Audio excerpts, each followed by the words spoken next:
আগে দর্শনদারি পরে গুণ বিচারী, এরকম একটা কথা আছে না? সো মদিনার লোকটা যাতে ইসলামের প্রতি খুব দ্রুত অ্যাট্রাক্টেড হয়, এজন্য তিনি আবু বকর রাদিয়াল্লাহু তাআলা আনহুকে পাঠাননি, ওমরে ফারুককে পাঠাননি, বরং মুসআব বিন উমাইর রাদিয়াল্লাহু তাআলা আনহুকে মুআল্লিম হিসেবে, he was the first ambassador of Islam, প্রথম অ্যাম্বাসেডর হিসেবে তিনি মদিনায় গিয়েছিলেন। এবং মদিনাতে আহলে সুফার মধ্য থেকে যারা অগ্রগামী ছিল, দারুল কুররা থেকে যারা অগ্রগামী ছিল, তাদেরকে আল্লাহ রাসূল সাল্লাল্লাহু আলাইহি ওয়া আলিহি ওয়াসাল্লাম জ্ঞান বিতরণের জন্য, কোরআন শেখানোর জন্য বিভিন্ন জায়গায় পাঠাতেন। আপনারা উহুদের যুদ্ধের পরপরই বিরে মাউনার ঘটনা শুনে থাকবেন। সেখানে রাসূল সাল্লাল্লাহু আলাইহি ওয়াসাল্লাম ৭০ জন হাফেজ সাহাবী, মানে ওই সময় পর্যন্ত যতটুকু কোরআনের আয়াত নাজিল হয়েছিল এগুলো যারা মুখস্থ করে ফেলেছিলেন, এরকম ৭০ জন সাহাবীকে একটা এরিয়াতে তিনি পাঠিয়েছিলেন। এবং এটা আসলে বিট্রে করেছিল তারা বলেছিল যে আমরা তাদেরকে নিয়ে যাব আমাদের এলাকায়, তারা দিন পৌঁছাবে, কিন্তু এই ৭০ জন সাহাবীকে বিট্রে করে তারা হত্যা করেছিল, ওনারা শাহীদ হয়েছিলেন। এবং এতে রাসূল সাল্লাল্লাহু আলাইহি ওয়াসাল্লাম অনেক কষ্ট পেয়েছিলেন। যে সমস্ত গোত্র এই কাজের সাথে জড়িত ছিল, টানা ১ মাস তাদের বিরুদ্ধে রাসূল সাল্লাল্লাহু আলাইহি ওয়াসাল্লাম বদদোয়া করেছেন, কুনুতে নাজেলা করেছেন ফজরের সালাতের পরে। তাহলে এই যে ন্যারেশনগুলো, বর্ণনাগুলো আমি কেন উপস্থাপন করছি আপনাদের সামনে, এটা বোঝানোর জন্য যেটার পরম্পরাটা কীরকম, রাসূল সাল্লাল্লাহু আলাইহি ওয়াসাল্লাম কীভাবে কোন সেন্টার থেকে শুরু করলেন, তারপরে কিভাবে এটার ডেভেলপমেন্ট হচ্ছিল, তারপরে কিভাবে এটা আগাতে লাগলো। তাহলে রাসূল সাল্লাল্লাহু আলাইহি ওয়াসাল্লাম বিভিন্ন জায়গায় যে মুআল্লিম পাঠাতেন, এটার রেফারেন্সও আমরা পেলাম যে তিনি তো এখানে শেখাচ্ছেন, যখন অনেক বেড়ে গেল, চাহিদা বাইরে অনেক বেশি, তিনি এখান থেকে ছাত্রদেরকে, সাহাবাদেরকে বিভিন্ন জায়গায় মুআল্লিম হিসেবে প্রেরণ করতেন। এবং শিক্ষার বিনিময়ে তিনি বদরের যে বন্দীরা ছিল তাদের মুক্তিপণের অ্যানাউন্সমেন্ট করেছেন, র্যানসম, এটা আপনারা জানেন। আমি একটু কুইজ নিয়ে নেই আপনাদের। বলেন, বদরে মুসলমানদের পক্ষ থেকে শহীদ হয়েছিল কয়জন? কতজন? 14 জন, মাশাআল্লাহ। আর কুরাইশদের পক্ষ থেকে 70 জন। বন্দী হয়েছিল কয়জন দেখি? হ্যাঁ, 70 জন তারা নিহত হয়েছিল আর 70 জন বন্দী হয়েছিল। তো বদরের যুদ্ধে এই 70 জন যারা কুরাইশদের মধ্যে থেকে বন্দী হয়েছিল, তাদের মুক্তিপণ হিসেবে ফিদিয়া, র্যানসম হিসেবে রাসূল সাল্লাল্লাহু আলাইহি ওয়াসাল্লাম 4000 দিরহামের অ্যানাউন্সমেন্ট করেছেন। মানে দিরহাম মানে হচ্ছে সিলভার কয়েন আর কি।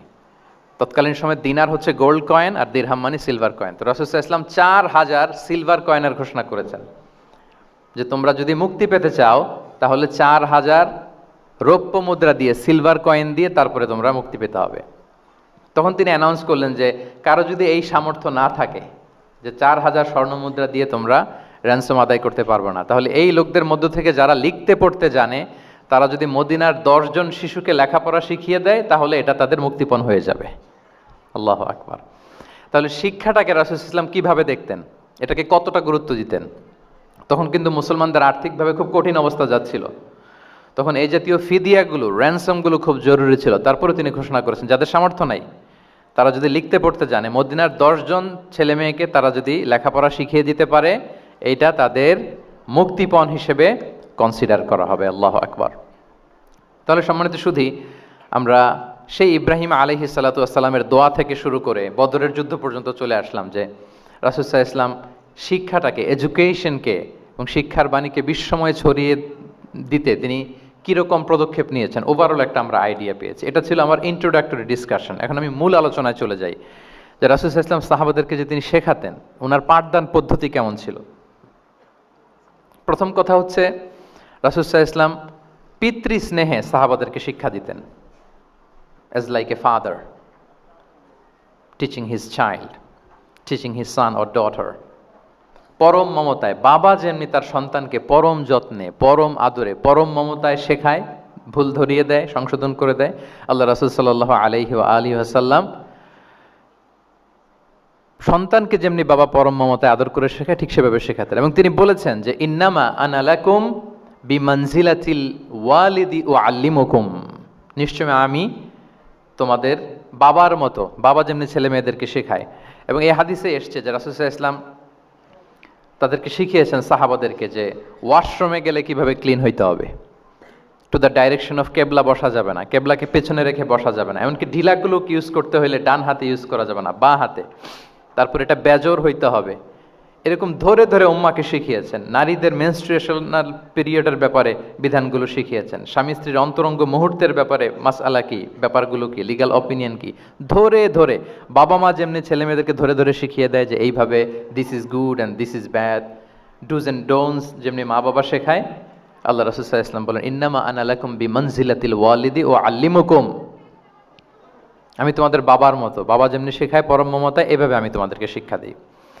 এবং রাসূল সাল্লাল্লাহু আলাইহি ওয়াসাল্লাম খুব সহজ করে উপস্থাপন করতেন, কোনো কিছুকে জটিল করতেন না। এটা কিন্তু একজন আদর্শ শিক্ষকের বৈশিষ্ট্য। মানে as easier as you can, যত সহজ করে আপনি আপনার প্রেজেন্টেশনটা করতে পারবেন, তত বেশি আপনার শিক্ষার্থীরা আপনার কাছ থেকে ওই মেসেজ, ওই শিক্ষা, সেটা ওই বার্তাটা তারা গ্রহণ করতে পারবে। এবং সহিহ মুসলিমের হাদিস, আল্লাহ রাসূল সাল্লাল্লাহু আলাইহি ওয়াসাল্লাম তিনি বলেন ইন্নাল্লাহা লাম ইয়াবআসনি মুআন্নিতান ওয়ালা মুতাআন্নিতান ওয়ালাকিন বাআসানি মুআল্লিমান মুয়াসসিরান। আল্লাহু আকবার। আল্লাহ তাআলা আমাকে কঠোরতা আরোপকারী, জটিলকারী করে প্রেরণ করেননি, বরং সহজভাবে, সহজ পন্থায় শিক্ষাদানকারী শিক্ষক হিসেবে প্রেরণ করেছেন। লিটারেলি তিনি মুয়াসসিরান শব্দটা ব্যবহার করেছেন। যেহেতু এখানে ইসলামিক স্টাডিজ, কোরআন, হাদিস যে ডিপার্টমেন্টের শিক্ষার্থী বন্ধুরা আপনারা যারা আছেন, আপনারা শব্দের অর্থটা লিটারেলি বুঝতে পারতেছেন যে তিনি বলেছেন মুআল্লিমান মুয়াসসিরান, আমি সহজপন্থী শিক্ষক হিসেবে প্রেরিত হয়েছি। কোনো জিনিসকে কঠোরতা আরোপ করার জন্য, কঠিন করে প্রেজেন্ট করার জন্য আল্লাহ আমাকে পাঠাননি। রাসূল সাল্লাল্লাহু আলাইহি ওয়াসাল্লাম he used to make things easy and easy, খুব সহজ করে উপস্থাপন করতেন। এবং রাসূল সাল্লাল্লাহু আলাইহি ওয়াসাল্লামের শিক্ষাদান পদ্ধতি ছিল অপটিমিস্টিক, আশাব্যঞ্জক, আশাবাদী। অর্থাৎ তিনি যখন কিছু বলতেন, শেখাতেন, মানুষ আশাবাদী হয়ে উঠতো, কনফিডেন্ট পেত, ভয় পেত না। আমরা অনেক সময় মানুষকে খুব ভয় দেখাই। রাসূল সাল্লাল্লাহু আলাইহি ওয়াসাল্লাম কাউকে যখন কোনো দায়িত্ব দিয়ে কোথাও প্রেরণ করতেন, ওনার বিখ্যাত হাদিস, তিনি বলতেন ইয়াসসিরু ওয়ালা তুআসসিরু বাশশিরু ওয়ালা তুনাফিরু, সহজ করো, কঠিন করো না, সুসংবাদ দাও, দিন থেকে মানুষকে ভাগিয়ে দিও না। মানে আমাদের প্রেজেন্টেশন যেন এমন না হয় যে আমাদের কথা শুনে মানুষ ভাগে, কাছে কাছে আসে না, বরং এমনভাবে প্রেজেন্টেশন করো যাতে মানুষ কাছে আসে, কমফোর্ট ফিল করে, ওইটাকে রিসিভ করে এবং জীবনের সাথে সে অ্যাডজাস্ট করতে পারে।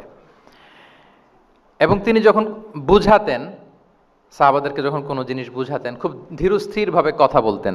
কখনো কথা বলার ক্ষেত্রে রাশিং করতেন না, তাড়াহুড়ো করতেন না, নেভার এভার। এবং অনেক সাহাবারা খুব দ্রুত হাদিস বর্ণনা করলে আম্মা জান আয়েশা রাদিয়াল্লাহু তাআলা আনহা এটা অপছন্দ করতেন। বিশেষ করে আবু হুরায়রা রাদিয়াল্লাহু তাআলা আনহুর ব্যাপারে তিনি অবজেকশন দিয়েছিলেন যে তুমি যেভাবে বলো, নবী সাল্লাল্লাহু আলাইহি ওয়াসাল্লাম কিন্তু এত দ্রুত বলতেন না, তুমি যেমনি গড়গড় করে বর্ণনা করো, আল্লাহ রাসূল সাল্লাল্লাহু আলাইহি ওয়াসাল্লাম এত দ্রুত বর্ণনা করতেন না। লাম ইয়াকুন ইয়াসরুদুল হাদিসা কাসারদিকুম কানা ইউহাদ্দিসু হাদিসান লাউ আদ্দাহুল আদ্দুলা আহসাহু। এমনভাবে প্রিয় নবী কথা বলতেন যে কেউ যদি চাইতো, তিনি এই কথার মধ্যে কয়টা বাক্য বলেছেন, কয়টা শব্দ বলেছেন, চাইলে হাতে গুনে ফেলতে পারতো। এত প্রেসাইজ এন্ড ক্লিয়ার ছিল। তিনি কয়টা বাক্য বললেন এই বক্তব্যে, কয়টা শব্দ বললেন, এটাও গুনে ফেলা যেত। আল্লাহু আকবার। কানা ইয়াতাকাল্লামু বিকালামিন বাইনাহু ফাসলুন ইয়াহফাযুহু মান জালাসা ইলাইহি। এবং কথা বলতে বলতে মাঝখানে পজ দিতেন, মানে একটু থামতেন, ফলে যারা শুনতো তারা একেবারে মুখস্থই করে ফেলতে পারতো। আল্লাহু আকবার। এটা কিন্তু একজন আদর্শ শিক্ষকের বৈশিষ্ট্য, যে যখন আমরা ক্লাস নিব, যখন আমরা বুঝাবো, খুব ধীরস্থিরভাবে আমি কথা বলবো, মাঝে মাঝে পজ দিব। রাসূল সাল্লাল্লাহু আলাইহি ওয়াসাল্লাম পজ দিতেন, থামতেন, যাতে ছাত্ররা নিতে পারে। সব শিক্ষার্থীদের এক ধরনের ক্যাপাসিটি না, ক্যাপাসিটি ইস্যু নিয়ে আমি সামনে কথা বলতেছি ইনশাআল্লাহ। তো তাহলে এইভাবে তিনি বেসিকলি তালিম দিতেন বা প্রেজেন্ট করতেন। আচ্ছা, শিক্ষা দেওয়ার ক্ষেত্রে দুইটা ধরন ছিল রাসূল সাল্লাল্লাহু আলাইহি ওয়াসাল্লামের। কখনো হয়তো ওয়ান অন ওয়ান মিটিং, একজন সাহাবীকে টার্গেট করে তাকে কিছু শেখাচ্ছেন, জানাচ্ছেন বা বলছেন। আবার কখনো একজন না, একাধিক সাহাবী বা অনেক সাহাবীদেরকে, অনেক মানুষকে তিনি অ্যাড্রেস করছেন। তাহলে এই দুইভাবে তিনি অ্যাড্রেস করতেন। এক নাম্বার হচ্ছে প্রাইভেট লার্নিং সেশন, আর একটা হচ্ছে পাবলিক লার্নিং সেশন। দুইটাই রাসূল সাল্লাল্লাহু আলাইহি ওয়াসাল্লামের সিরা যদি আপনি স্ক্যানিং করেন আপনি পাবেন। প্রাইভেটলি এরকম অনেক হাদিস পাওয়া যায় যে হাদিসগুলোতে দেখা যায় যে রাসূল সাল্লাল্লাহু আলাইহি ওয়াসাল্লাম ওয়ান অন ওয়ান মিটিং করেছেন, শুধু একজনকে কিছু শেখাচ্ছে। এটা স্পেশালি হতো যখন তিনি কারোর সাথে রাইড শেয়ার করতেন। রাইড অর্থাৎ তিনি উটে ছিলেন, উটের পেছনে আরেকজন সাহাবী বসা, তিনি গাধার উপরে বসা, পেছনে আরেক সাহাবী বসা, তিনি খচ্চরের উপর বসা, আরেক সাহাবী বসা। যখন তিনি রাইড শেয়ার করতেন, এরকম ভুরি ভুরি হাদিস আপনারা পাবেন যে মুআয ইবনে জাবাল বলতেছে যে কুনতু রদিফা রসুলিল্লাহ, কুনতু খালফা রসুলিল্লাহ। আমরা একবার আল্লাহ রাসূল সাল্লাল্লাহু আলাইহি ওয়াসাল্লামের সাথে আমি একবার ওটের পেছনে বসা ছিলাম। আব্দুল ইবনে আব্বাস বলতেছেন আমি ওটের পেছনে বসা ছিলাম। ফদল ইবনে আব্বাস বলতেছেন আমি একবার একটা খচ্চরের পেছনে বসা ছিলাম। when he was sharing his riding যখন শেয়ার করতেন, ওই মুহূর্তগুলো তেমন চমৎকার চমৎকার কিছু বার্তা রাসূল সাল্লাল্লাহু আলাইহি ওয়াসাল্লাম ওই সাহাবীদেরকে দিয়েছেন, যেগুলো আমরা হাদিস গ্রন্থগুলোতে পড়ে অবাক হয়ে যাই। তাহলে এক নাম্বার হচ্ছে private learning session, one on one meeting, যেটা one to one conversation, very interactive. এটা অন্য কেউ নাই, একজন সাহাবীকে কিছু বলছেন, একজনের সাথে বসা। আচ্ছা, এরকম একটা ছোট্ট হাদিস যদি শেয়ার করি, আব্দুল্লাহ ইবনে আব্বাস রাদিয়াল্লাহু তাআলা আনহু উনি বলেন, কুনতু খালফা রাসূলিল্লাহি সাল্লাল্লাহু আলাইহি ওয়াসাল্লাম ইয়াওমান, একদিন আমি, এই যে দেখেন বর্ণনা ভঙ্গি কেমন, একদিন আমি রাসূল সাল্লাল্লাহু আলাইহি ওয়াসাল্লামের পেছনে বসা, মানে কোন একটা ওটের উপর বা গাধার উপরে বসা। ফাকালা, তিনি বললেন, ইয়া গোলাম, হে কিশোর। রাসূল সাল্লাল্লাহু আলাইহি ওয়াসাল্লামের শব্দ চয়নগুলো অসাধারণ। আমরা অনেক হাদিস আজকে শেয়ার করার চেষ্টা করব, আপনি বাক্য চয়ন, শব্দ চয়ন শুনলে অবাক হবেন। ইয়া গোলাম, হে কিশোর, ইন্নী ও আল্লিমুকা কালিমাতিন, আমি তোমাকে চমৎকার কিছু কথা শিখিয়ে দিচ্ছি, শোনো। তখন কিন্তু কেউ নাই। এই হাদিস উনি বর্ণনা না করলে আমরা জানতে পারতাম না, কারণ ওনারা এক ওটের উপরে বা ঘোড়ার উপরে ছিলেন। পরে যখন আব্দুল ইবনে আব্বাস এটা ন্যারেট করলেন তখন আমরা জানতে পেরেছি। তো এটা ছিল প্রাইভেট লার্নিং সেশন, শুধু ওনার সাথে। তোমাকে কিছু কথা শিখিয়ে দেই। ইহফাদিল্লাহা ইয়াহফাযকা, ইহফাদিল্লাহা তাজিদহু তুজাহাক, এটা অনেকের মুখস্থ আছে না, বিখ্যাত হাদিস, আল আরবাউন আন-নববিয়ার ভেতরেও আছে। তুমি আল্লাহর বিধানগুলোকে সংরক্ষণ করো, রক্ষণাবেক্ষণ করো, টেক কেয়ার করো, আল্লাহ তোমার টেক কেয়ার করবেন। তুমি আল্লাহর বিধান টেক কেয়ার করো, আল্লাহ তোমার পাশে থাকবেন। ইদা সাআলতা ফাসআলিল্লাহ, হে আব্দুল্লাহ, যখন চাইবে আল্লাহর কাছে চাইবে, যখন ফরিয়াদের হাত তুলবে কেবলমাত্র আল্লাহর কাছেই তুলবে। ওয়া ইদা ইসতাআনতা ফাসতাইন বিল্লাহ, যখন সাহায্য চাইবে কেবল আল্লাহর কাছেই সাহায্য চেয়েও। ওয়া আলাম আন্নাল উম্মাতা লাউ ইজতামাআত আলা আন ইয়ানফাউকা বিশাইইন লাম ইয়ানফাউকা ইল্লা বিশাইইন কদ কাতাবাহুল্লাহু লাক। গোটা বিশ্বের সবাই মিলে যদি তোমার কোনো উপকার করতে চায়, তাহলে ততটুকুই করতে পারবে যতটুকু আল্লাহ তোমার ভাগ্যে রেখেছে। আল্লাহ যতটুকু উপকার তোমার ভাগ্যে রেখেছে অতটুকুই হবে। ওয়া ইন ইজতামাউ আলা আন ইয়াদুররুকা বিশাইইন লাম ইয়াদুররুকা ইল্লা বিশাইইন কদ কাতাবাহুল্লাহু আলাইক। গোটা বিশ্বের সবাই মিলে যদি তোমার ক্ষতি করতে চায়, ঠিক ততটুকুই করতে পারবে যতটুকু তোমার নসিবে আছে। এর চেয়ে 1 ইঞ্চিও বেশি ক্ষতি করতে পারবে না। রুফিআতিল আকলামু ওয়া জাফফাতিস সুহুফ, কলম উঠিয়ে নেওয়া হয়েছে, এখন যা হবার তাই হবে। তাহলে দেখেন, আকীদা সংক্রান্ত, ইসলামের বুনিয়াদি বিশ্বাস সংক্রান্ত চমৎকার কিছু লার্নিং, কিছু লেসন আল্লাহ রাসূল সাল্লাল্লাহু আলাইহি ওয়াসাল্লাম আব্দুল্লাহ ইবনে আব্বাসকে দিয়েছেন, এবং এটা ছিল one on one meeting, private learning session. আর কেউ ছিল না তখন। আব্দুল্লাহ ইবনে আব্বাস এটা শুনেছেন এবং আমাদের কাছে বর্ণনা করেছেন। আচ্ছা, এটা গেল একটা। আরেকটা কি বলেছিলাম?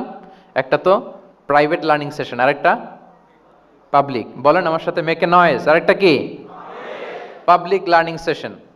ওইটা একা একা না, হয়তো অনেক সাহাবী একসাথে আছে, তাদেরকে কিছু বলছেন বা শেখাচ্ছেন, অথবা হিউজ কংগ্রেগেশন, অনেক বড় গ্যাদারিং। লেটস সে মসজিদে নববীতে তিনি যে খুতবাগুলো দিয়েছেন, প্রায় 10 বছর তো তিনি খতিব ছিলেন, এই যতগুলো খুতবা দিয়েছেন এটা অফকোর্স কি পাবলিক লার্নিং সেশন। বিভিন্ন প্রেক্ষাপটে জনপরিসরে দেয়া রাসূল সাল্লাল্লাহু আলাইহি ওয়াসাল্লামের যে শিক্ষামূলক বক্তব্যগুলো, এগুলো পাবলিক লার্নিং সেশন। বিদায় হজের ভাষণ বিশাল এক কংগ্রেগেশনের সামনে তিনি অ্যাড্রেস করেছিলেন, ওইটা কি ছিল? Public learning session. তাহলে সেখানের পদ্ধতিটা বেসিকলি 2 ধরনের। একটা ছিল, বলেন আমার সাথে, একটা ছিল প্রাইভেট লার্নিং সেশন, আর একটা পাবলিক লার্নিং সেশন। আচ্ছা, এই তো, লেটস মুভ অন। এবার আমরা চলে যাব যে তিনি যেসব শিখন পদ্ধতি অবলম্বন করতেন, শেখানোর ক্ষেত্রে কি কি মিনস, কি কি ওয়ে তিনি অবলম্বন করতেন, সেগুলো আমরা শেয়ার করি। অনেকগুলো মিনস তিনি ইউজ করতেন, অনেকভাবে তিনি পাঠদান করতেন, সাহাবাদেরকে শিক্ষা দিতেন। এর মধ্যে অন্যতম একটা মাধ্যম হচ্ছে তিনি সাহাবাদেরকে কোশ্চেন করতেন, কোশ্চেন করে সঠিক উত্তর পেলে তিনি উৎসাহ দিতেন খুব। মনে রাখতে হবে, রাসূল সাল্লাল্লাহু আলাইহি ওয়াসাল্লামের শিক্ষাটা বেসিকলি ছিল Q&A বেসড। সামনে আমরা ইন ডেপথ যখন আরো ঢুকবো, basically oral based, oral session ছিল, মুখে মুখে। কারণ আমাদের মতো তো এত কাগজ কলম ছিল না। এখন যেমনি আপনাদেরকে হোমওয়ার্ক দেয়, অ্যাসাইনমেন্ট দেয়, এগুলো ছিল নাকি তখন? রাসূল সাল্লাল্লাহু আলাইহি ওয়াসাল্লামের সময় অ্যাসাইনমেন্ট দেওয়ার রীতি ছিল? বলেন, আপনাদের অ্যাসাইনমেন্ট দেয় স্যাররা? হ্যাঁ, সবাইকে দেয়? ভাল লাগে অ্যাসাইনমেন্ট করতে?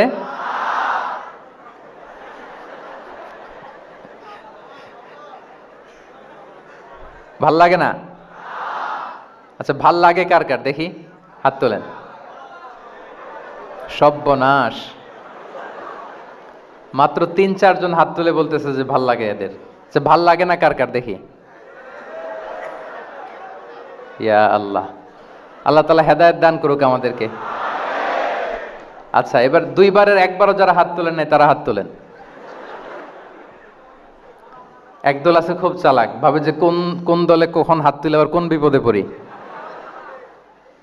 তো এই যে এখন স্যাররা হোমওয়ার্ক দেন, কাজ দেন, অ্যাসাইনমেন্ট দেন, এটা তো ওই সময় ছিল না। ফলে এটা রাসূল সাল্লাল্লাহু আলাইহি ওয়াসাল্লামের পাঠদান পদ্ধতিটা বেসিকলি ছিল Q&A বেসড, প্রশ্নোত্তর পর্ব। সাহাবারা জিজ্ঞেস করতেন, না জানলে রাসূল সাল্লাল্লাহু আলাইহি ওয়াসাল্লাম আবার জিজ্ঞেস করতেন, দেখি ওরা জানে কিনা। এরকম অনেকভাবে তিনি শেখাতেন, আমরা সামনের দিকে আরো দেখব। তো রাসূল সাল্লাল্লাহু আলাইহি ওয়াসাল্লাম সাহাবাদেরকে প্রশ্ন ছুড়তেন, তিনি ট্রাই করতেন, দেখতেন যে দেখি ওরা পারে কিনা, ব্যাপারটা জানে কিনা। যদি কেউ সঠিক আনসার দিতে পারতো, রাসূল সাল্লাল্লাহু আলাইহি ওয়াসাল্লাম খুব উৎসাহ দিতেন, তাদেরকে প্রশংসা করতেন এবং উৎসাহ দিতেন। স্যাররা যখন আমাদের ক্লাসে প্রশংসা করে, ভাল লাগে না আমাদের? আমার প্রেজেন্টেশন খুব প্রশংসা করলো, আমার অ্যাসাইনমেন্টের খুব প্রশংসা করলো, আমাকে ইন্সপায়ার করলো, আমি আরো মোটিভেটেড হব না? হয়তো আমরা নাকি হই। তো রাসূল সাল্লাল্লাহু আলাইহি ওয়াসাল্লাম এটাই করতেন। উবাই ইবনে কাআব রাদিয়াল্লাহু তাআলা আনহুকে উনি প্রশ্ন করলেন, আল্লাহ রাসূল সাল্লাল্লাহু আলাইহি ওয়া আলিহি ওয়াসাল্লাম প্রশ্ন করলেন যে ইয়া আবাল মুনজির, এটা ওনার কুনিয়া, আতাদরি আইয়ু আয়াতিন মিন কিতাবিল্লাহি মাআকা আ'যাম, তুমি কি জানো যে আল্লাহর কিতাবের কোন আয়াতটা সর্বশ্রেষ্ঠ? সর্বশ্রেষ্ঠ আয়াত কোনটা তুমি জানো? তখন উবাই ইবনে কাআব রাদিয়াল্লাহু তাআলা আনহু বললেন যে আল্লাহু লা ইলাহা ইল্লা হুয়াল হাইয়ুল কাইয়্যুম, মানে আয়াতুল কুরসি। এটা কোন আয়াত? আয়াতুল কুরসি। এটা ফরজ সালাতের পর আমরা সবাই পড়ি তো নাকি?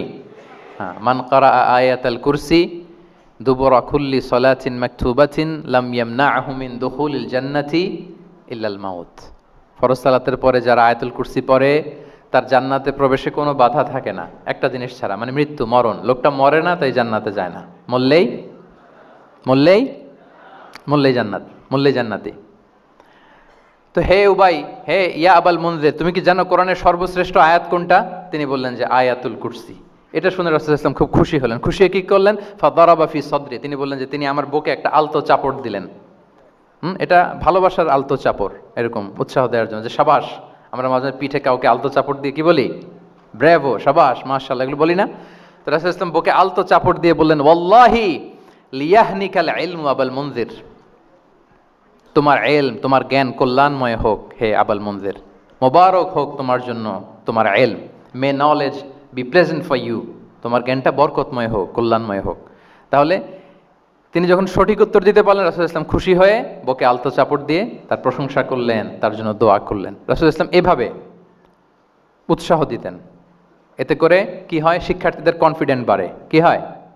যে স্যার যখন আমাকে এত কিছু বলতেছে, তাহলে নিশ্চয়ই আমি কিছু একটা ভালো কিছু করছি, আমাকে দিয়ে কিছু একটা হবে। আমাকে দিয়ে, আমরা অনেক সময় ভুল করে বলে ফেলি যে তোকে দিয়ে কিছুই হবে না, বলে ফেলি না?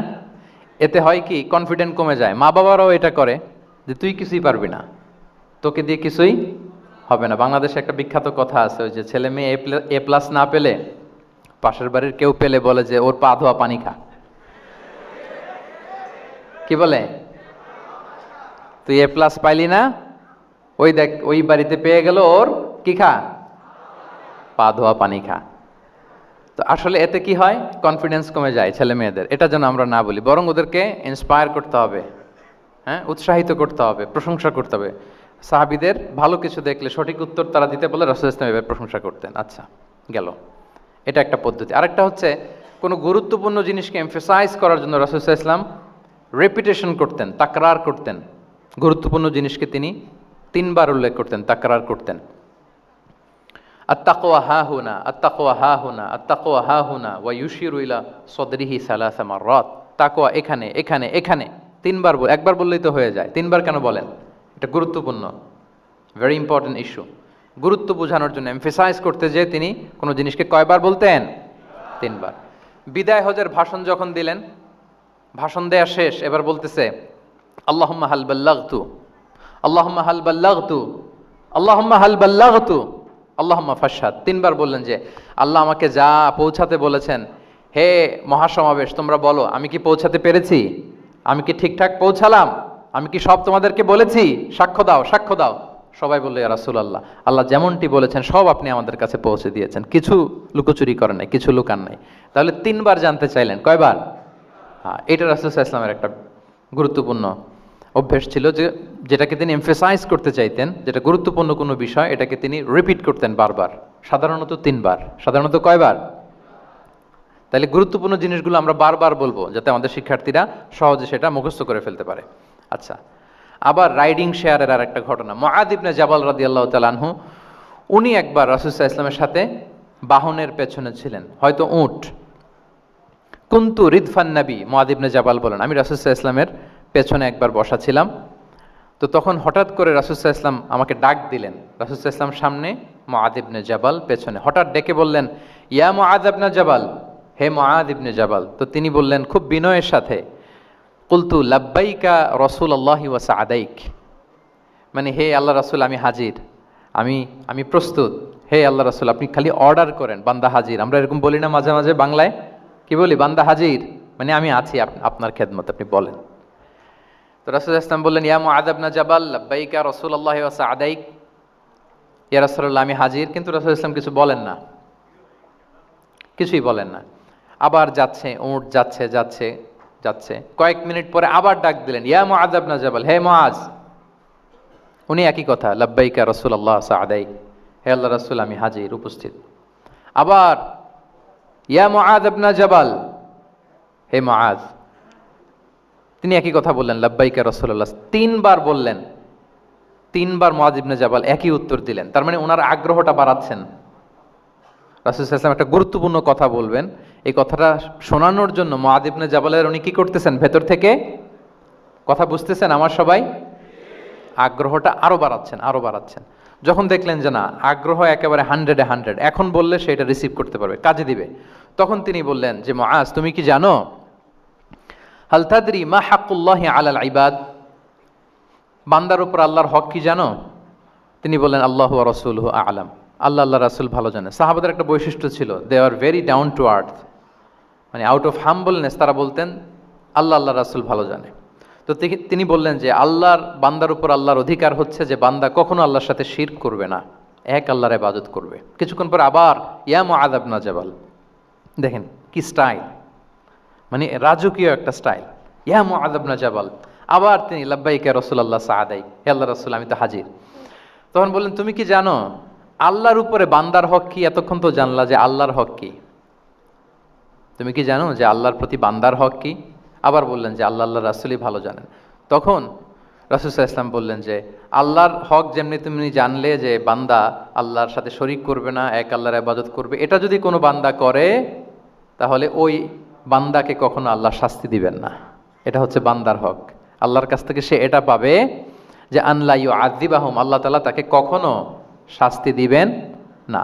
তাহলে আপনারা বলেন তো, ওটে করে রাসূল সাল্লাল্লাহু আলাইহি ওয়াসাল্লাম যাচ্ছে, পেছনে কে বসা? হুট করে বলল মুআয একটা কথা শোনো, আল্লাহর হক হচ্ছে বান্দা আল্লাহর ইবাদত করবে, আর বান্দার হক হচ্ছে এটা করলে সে শাস্তি পাবে না। কথাটা যদি এমনি বলে দিত তাইলে কি এত এটা গুরুত্ব পাইতো? কথা বলেন, পাইতো? এটা তো 10 সেকেন্ডেই শেষ। কিন্তু যেতে যেতে হে মুআয ইবনে জাবাল লাব্বাইকা ইয়া রাসূলুল্লাহ সা'দাইক, কিছু বলে না, হে রাসূল আমি তো শুনতেছি বলেন। আবার একটু পরে হে মুআয ইয়া রাসূলুল্লাহ আমি হাজির, বলেন।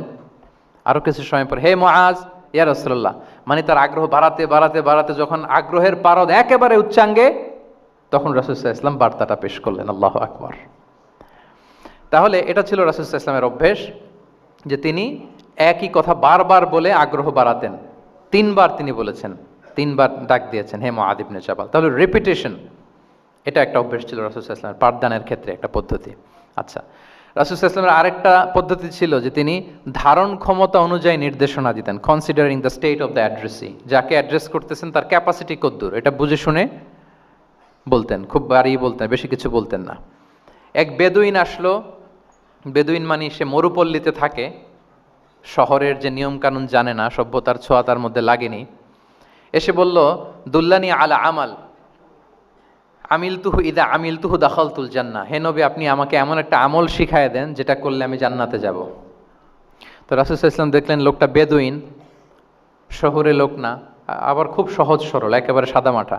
তো রাসূল সাল্লাল্লাহু আলাইহি ওয়াসাল্লাম বললেন চারটা কাজ করবা, তা'বুদাল্লাহ ওয়া লা তুশরিকু বিহি শাইআ, তুকিমাস সালাতাল মাকতুবা, তুআদ্দি যাকাতাল মাফরুদা ওয়া তাসুমা রমাদান। চারটা কাজ, এক আল্লাহর ইবাদত করবা, শিরক করবা না, ফরজ সালাত পড়বা, ফরজ যাকাত দিবা, রমজানের ফরজ রোজা রাখবা। কয়টা কাজ? কয়টা বলছে? Very simple to memorize, right? আচ্ছা, এটা যখন সে বলল তখন সে বেদুইন বলতে আরম্ভ করলো যে আল্লাহর শপথ করে আমি বললাম, লা আযীদু আলা হাযা শাইআন ওয়া লা আনকুসু মিন। ঠিক আছে, আমি এই চারটাই করব, বাড়াবো না কমাবো না, এর চেয়ে বেশি কোনোদিন কিছু করব না, কমও করব না। মানে খালি আল্লাহরে মানবো, ফরজ নামাজ পড়বো, ফরজ যাকাতটা দিব, আর ফরজ রোজাটা রাখবো, আর কোনো আমল টামল আমার জীবনে আমি করব, বাড়াবো না কমাবো না। তো রাসূল সাল্লাল্লাহু আলাইহি ওয়াসাল্লাম বললেন যে কেউ যদি জান্নাতি লোক দেখে নিজের চোখ জোড়াতে চায়, খুশি হতে চায়, তারা যেন এই লোকের দিকে তাকায়, মানে এই লোকটা জান্নাতি। আল্লাহু আকবার, চলে গেল। দেখেন তার কাছে কিন্তু আমলের বিশাল ফিরিস্তি নিয়ে রাসূল সাল্লাল্লাহু আলাইহি ওয়াসাল্লাম হাজির হয় নাই, কারণ তার ক্যাপাসিটি দেখতে হবে, তার সক্ষমতা, সে কদ্দুর নিতে পারবে। রাসূল সাল্লাল্লাহু আলাইহি ওয়াসাল্লাম অবজার্ভ করে দেখলেন যে বেদুইন মানুষ, তারে বেশি কিছু বললে কাজে দিবে না, অল্প একটু বলছে, ওইটা মেনেই সে কি হয়ে গেছে? জান্নাতি হয়ে গেছে। এটা অনেক সময় আমরা ভুল করে ফেলি। শিক্ষার্থীদের মধ্যে সবার মানে রিসিভিং ক্যাপাসিটি এক ধরনের হয় না, কারো খুব বেশি, কারো খুব কম। তো একজন আদর্শ শিক্ষকের কাজ হচ্ছে এটাকে ফলো করা, অবজার্ভ করা, এবং যেটা তাদের সক্ষমতায় কুলায় ঠিক অতটুকু তাদেরকে দেয়, এর চেয়ে বেশি কিছু না। রাসূল সাল্লাল্লাহু আলাইহি ওয়াসাল্লামের আরেকটা পদ্ধতি ছিল গ্রাজুয়ালিটি, স্টেপ বাই স্টেপ, ধীরস্থিরভাবে, অল্প অল্প করে, শাইআন ফাশাইআন। আর তাদাররুজ বিল বাদই বিল আহাম্মি সুম্মাল মুহিম, আগে সবচেয়ে গুরুত্বপূর্ণ, starting with the most important affair first, then the important affair, then the important. সবচেয়ে গুরুত্বপূর্ণটা আগে, এরপরে যেটা কম গুরুত্বপূর্ণ, এরপরে কম গুরুত্বপূর্ণ। তাহলে একটু একটু করে বললে এটা মানুষের ফিতরাতের সাথেও যায়, তার নেচারের সাথেও যায়। আমরা মদ হারাম হওয়ার কথা জানি, কয়টা স্টেপে হারাম হয়েছিল মদ? একবারে যদি বলা বলা হতো বন্ধ করার সহজ হতো সাহাবাদের জন্য? হতো না। অনেকে আছে দেখবেন যে চেইন স্মোকার, চেইন স্মোকার বুঝতে পেরেছেন তো? মানে অনেক সিগারেট খায়, লেটসে দিনে 10 থেকে 15টা খায়।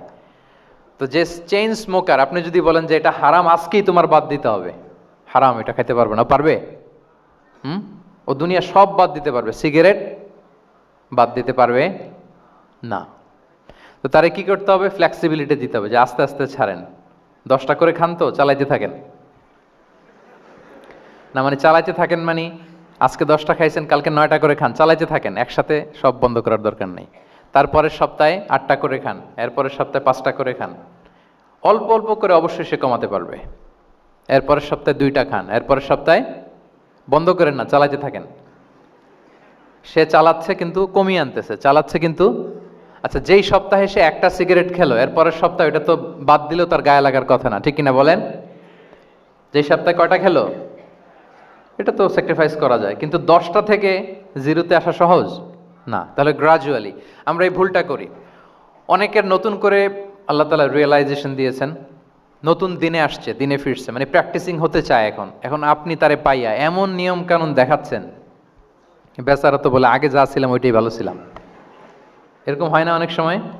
হ্যাঁ, ধরেন যে কোনো একজন নারী, সে হয়তো পর্দা মেনটেন করে না, একটু হিপ হপ স্টাইলে চলাফেরা করে।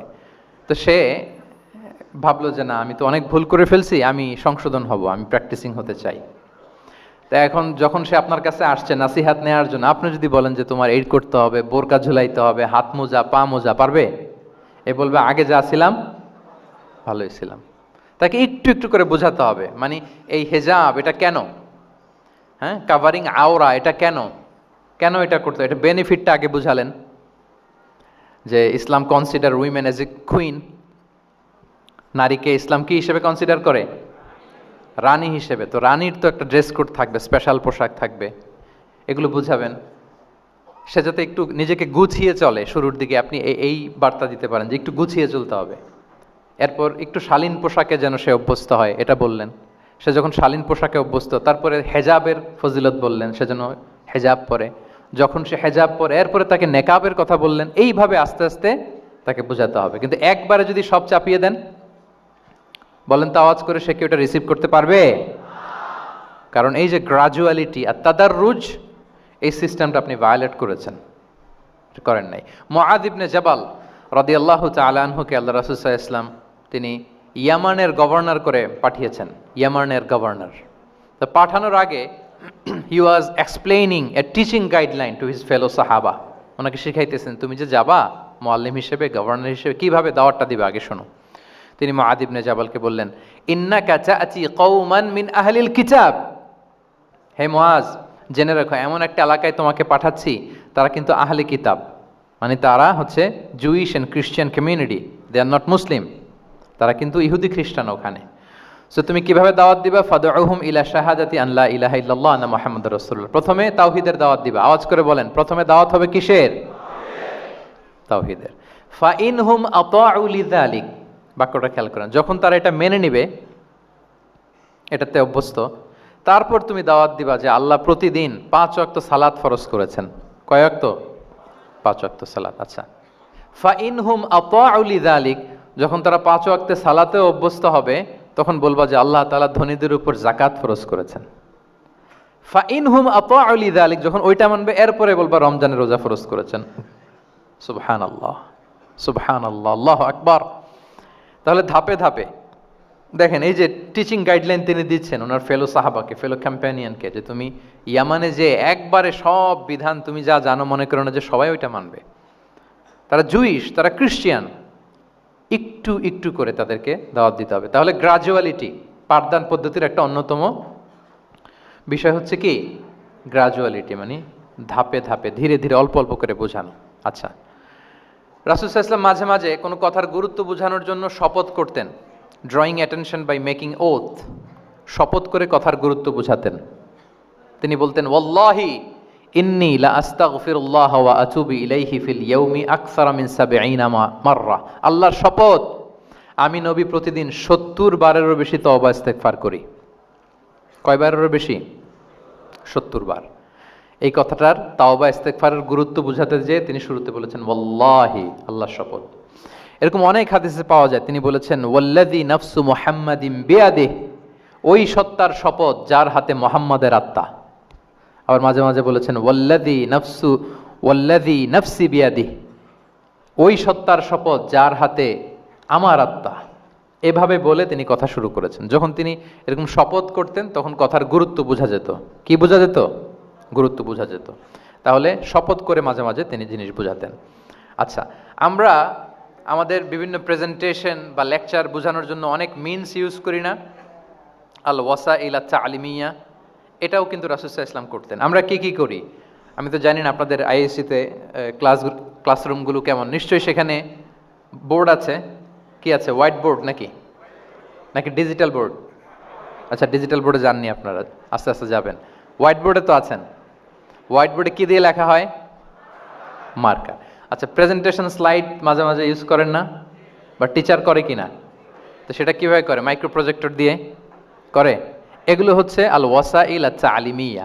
তো রাসূল সাল্লাল্লাহু আলাইহি ওয়াসাল্লামের সময় তো এই স্লাইডও ছিল না, ডিজিটাল বোর্ডও ছিল না, হোয়াইট বোর্ডও ছিল না, হ্যাঁ, মার্কার ছিল না, ওইরকম কিছু ছিল না। তো উনি কি ইউজ করতেন? উনিও চমৎকার চমৎকার কিছু মাধ্যম ইউজ করতেন, আপনারা শুনলে অবাক হবেন। আপনাদের মনোযোগ আছে তো সবার, না? আচ্ছা, আমরা দেখি যে উনি কি কি ইউজ করতেন। উনি অনেক ধরনের ভিজুয়াল ডেমনস্ট্রেশন করতেন। ভিজুয়াল ডেমনস্ট্রেশন মানে যেটা আপনি চোখ দিয়ে দেখে শিখে ফেলবেন, বুঝে যাবেন। হ্যাঁ, visual demonstration. Physical gesture use করে এটা করতেন। ফিজিক্যাল জেস্চার, অঙ্গভঙ্গি, বাংলা কি বলে? অঙ্গভঙ্গি। রাসূল সাল্লাল্লাহু আলাইহি ওয়াসাল্লাম, এটাতে তো আর কিছু আধুনিক বিজ্ঞান, আইটি তো লাগতেছে না। কি বলেন? আমার হাত পা দিয়ে আমি একটা কিছু বোঝাচ্ছি। তো রাসূল সাল্লাল্লাহু আলাইহি ওয়াসাল্লাম কিন্তু এটা করতেন। একবার তিনি ইয়াতিমের রক্ষণাবেক্ষণ যারা করে তাদের মর্যাদা কত, ফজিলত কত, এটা বোঝাতে যে একবার তিনি বলতেছেন, আনা ওয়া কাফিলুল ইয়াতিমি ফিল জান্নাতি কাহাতাইন, আমি এবং এতিমের রক্ষণাবেক্ষণকারী জান্নাতে ঠিক এইভাবে থাকবো। এইভাবে থাকবো মানে খুব কাছাকাছি থাকবো। He will be my neighbour, very close neighbour.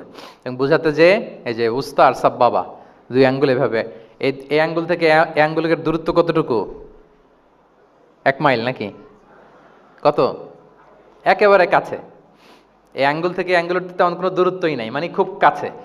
এটা দিয়ে তিনি বুঝালেন আমি এবং এতিমের রক্ষণাবেক্ষণকারী ঠিক এভাবে থাকবো যেভাবে এই দুটো আঙ্গুল কাছাকাছি। আল্লাহু আকবার। তাহলে এই যে ফিজিক্যাল জেস্টার ইউজ করলেন কিনা, অঙ্গভঙ্গি, এটাকে বলে ভিজুয়াল ডেমনস্ট্রেশন। কি বলে? Visual demonstration. এবং রিসার্চাররা বলতেছেন যে approximately 80% of human learning comes through the visual demonstration. মানে আইজ দিয়ে, চোখ দিয়ে আমরা আমাদের শেখার 80% শিখে ফেলি। আমাদের শিখনের অলমোস্ট 80% আমরা দেখে দেখে শিখি। তাহলে রাসূল সাল্লাল্লাহু আলাইহি ওয়াসাল্লাম ভিজুয়াল ডেমনস্ট্রেশন করলেন, আনা ওয়া কাফিলুল ইয়াতীমি ফিল জান্নাতি কাহাতাইন। আচ্ছা, আরও দেখি হাদিসে এরকম আরও পাওয়া যায়। আমরা যে মুমিনরা ভাই ভাই, বিভিন্ন হাদিসে বিভিন্ন টেক্সটে রাসূল সাল্লাল্লাহু আলাইহি ওয়াসাল্লাম বলেছেন।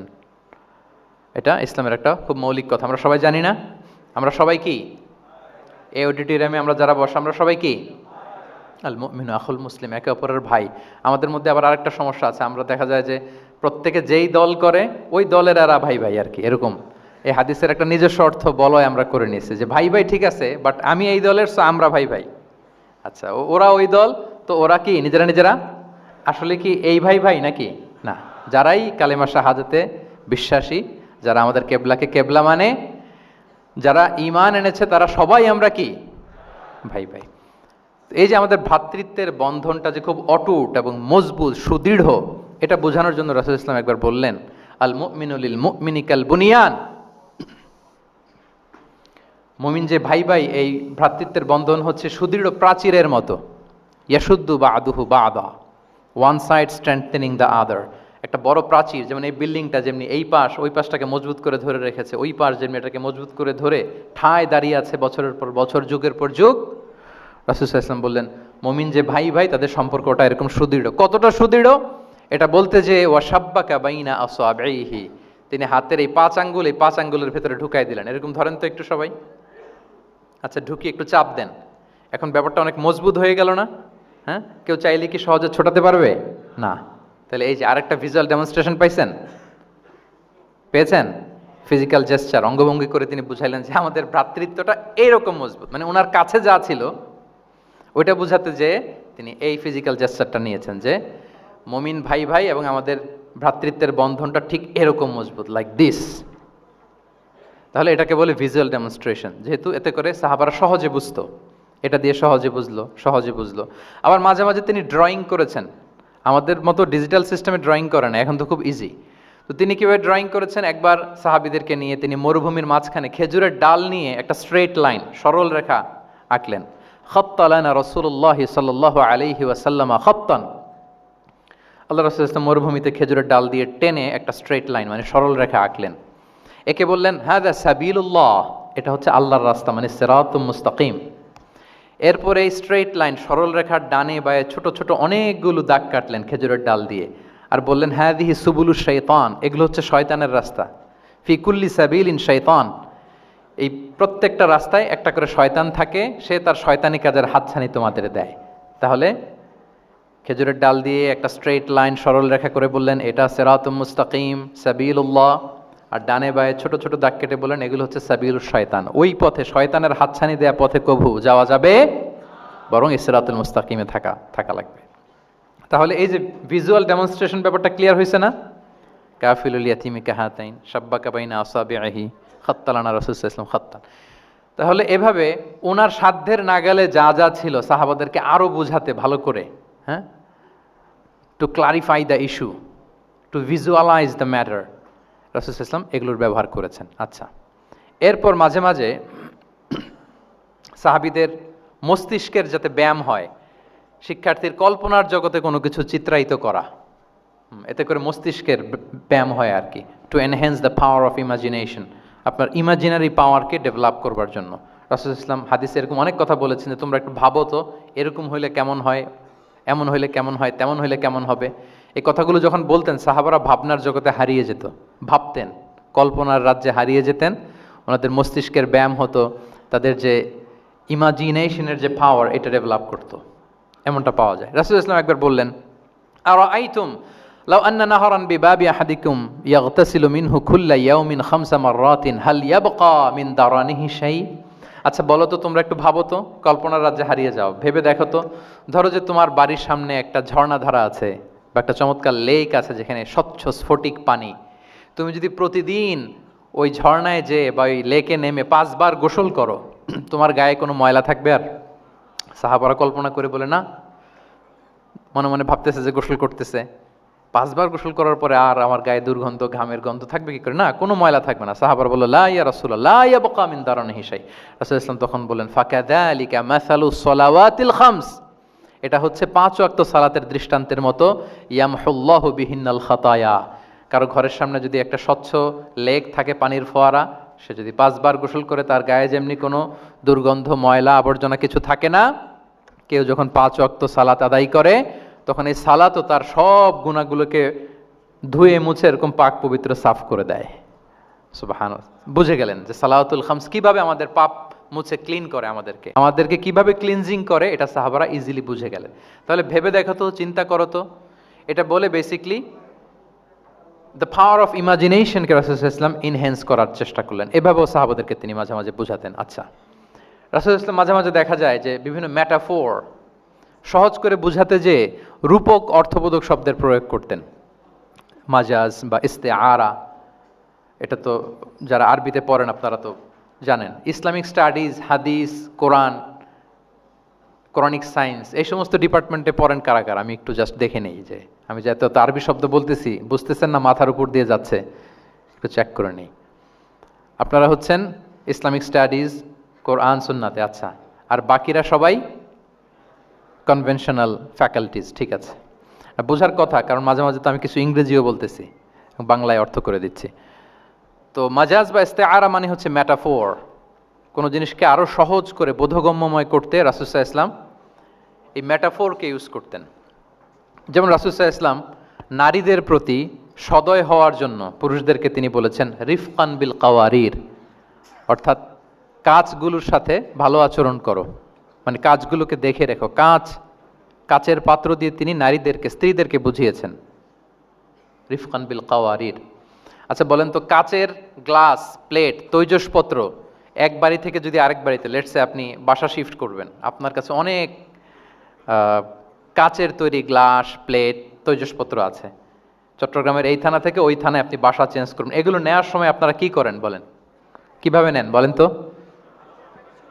কিভাবে? হ্যাঁ, র্যাপিং করে, এক্সট্রা প্রিকশন নিয়ে খুব সাবধানে এটাকে ধরতে হয়, রাখতে হয়, সেট করতে হয়, নামাতে হয়, ঠিক কিনা বলেন? এটা বোঝাতে যে নারীদের সাথে কোমল আচরণ করো, সদয় আচরণ করো, এটা বোঝাতে যে রাসূল সাল্লাল্লাহু আলাইহি ওয়াসাল্লাম বলেছেন রিফকান বিল কাওয়ারির। একবার স্ত্রীরা, আমাদের আম্মা জানেরা রাসূল সাল্লাল্লাহু আলাইহি ওয়াসাল্লামের সাথে সফরে যাচ্ছেন, খুব সম্ভবত হজের সফরে। তো ওনারা যখন পালকিতে চড়বেন, ওখান থেকে হাওদাজে উঠাবেন, খুব দ্রুত তাড়াহুড়ো করে কিছু লোকজন ওই পালকি উঠাচ্ছিল। তখন রাসূল সাল্লাল্লাহু আলাইহি ওয়াসাল্লাম বললেন ওয়াই হাক ইয়া আনজাসা সাউকাকা রিফকান বিল কাওয়ারির, খুব সাবধানে নিয়ে যাও, কাজগুলোকে একটু দেখে শুনে নাও, কাচের বোতলগুলো, গ্লাসগুলো দেখে শুনে নাও, মানে স্ত্রীদেরকে একটু দেখে শুনে যত্নের সাথে নিয়ে নাও। তাহলে নারীদেরকে কিসের সাথে তুলনা করেছেন? কাচের গ্লাস, কাচের তৈজসপত্র, কাচের সামগ্রী, যাতে বুঝতে সুবিধা হয়। কাচের গ্লাস তোমরা যেমনে ধরো, রাখো, ডিল করো, নারীদের সাথেও এভাবে কি কোমল আচরণ করতে হবে। আচ্ছা, আমি শুরুতেই বলেছিলাম যে রাসূল সাল্লাল্লাহু আলাইহি ওয়াসাল্লামের সাহাবীদেরকে কিছু শেখানো পদ্ধতিটা মেইনলি কি ছিল? কি বেসড? কারো মনে আছে? QnA based, right? এই তো মাশাআল্লাহ, কিউএনএ মানে প্রশ্নোত্তরমূলক। সাহাবারা প্রশ্ন করতো, রাসূল সাল্লাল্লাহু আলাইহি ওয়াসাল্লাম উত্তর দিতেন। কারণ কোরআনেও আমাদেরকে উৎসাহিত করা হয়েছে ফাসআলু আহলা যিকরি ইন কুনতুম লা তা'লামুন, যদি না জানো তাহলে আহলু যিকির বা আহলুল ইলমকে জিজ্ঞেস করে জেনে নাও। এবং রাসূল সাল্লাল্লাহু আলাইহি ওয়াসাল্লাম বলেছেন ফা ইন্নামা শিফাউল আইয়ি আস-সুআলু, অজ্ঞতার চিকিৎসা হচ্ছে প্রশ্ন করা। আপনি জানেন না তো আপনার কাজ কি করবেন? প্রশ্ন করবেন। আপনার টিচারকে প্রশ্ন করবেন, আপনার শায়েখকে কোশ্চেন করবেন, রিসার্চারকে আপনি বারবার কোশ্চেন করতে হবে। প্রশ্ন মানে তাকে জর্জরিত করতে, যত কোশ্চেন করবেন তত আপনি শিখতে পারবেন, যত কোশ্চেন করবেন তত আপনি শিখতে পারবেন। রাসূল সাল্লাল্লাহু আলাইহি ওয়াসাল্লাম এই পদ্ধতিটা সবচেয়ে বেশি অবলম্বন করতেন। কিছু নমুনা তো আমরা ইতিমধ্যে দেখেছি। আমরা আরও ভিতরে ঢুকি। রাসূল সাল্লাল্লাহু আলাইহি ওয়াসাল্লাম মাঝে মাঝে সাহাবীদেরকে প্রশ্ন করতেন, drawing attention of the listener by throwing question, প্রশ্ন ছুড়ে দেওয়ার মাধ্যমে ওনাদের মনোযোগ আছে না নাই এটা দেখতেন। এই যে মাঝে মাঝে আমি আপনাদেরকে জিজ্ঞেস করলে দেখা যায় যে আমি বুঝতে পারি যে আপনারা আমার সাথে আছেন না নাই। আপনাদের মনোযোগ আছে তো? আচ্ছা, ঠিক আছে, প্রশ্ন করবো একটু পরে।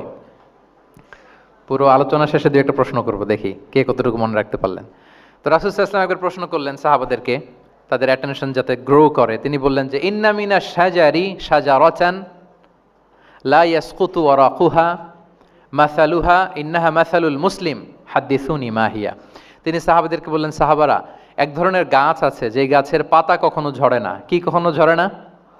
আচ্ছা, এর দৃষ্টান্ত হচ্ছে মুসলিমের দৃষ্টান্তের মতো।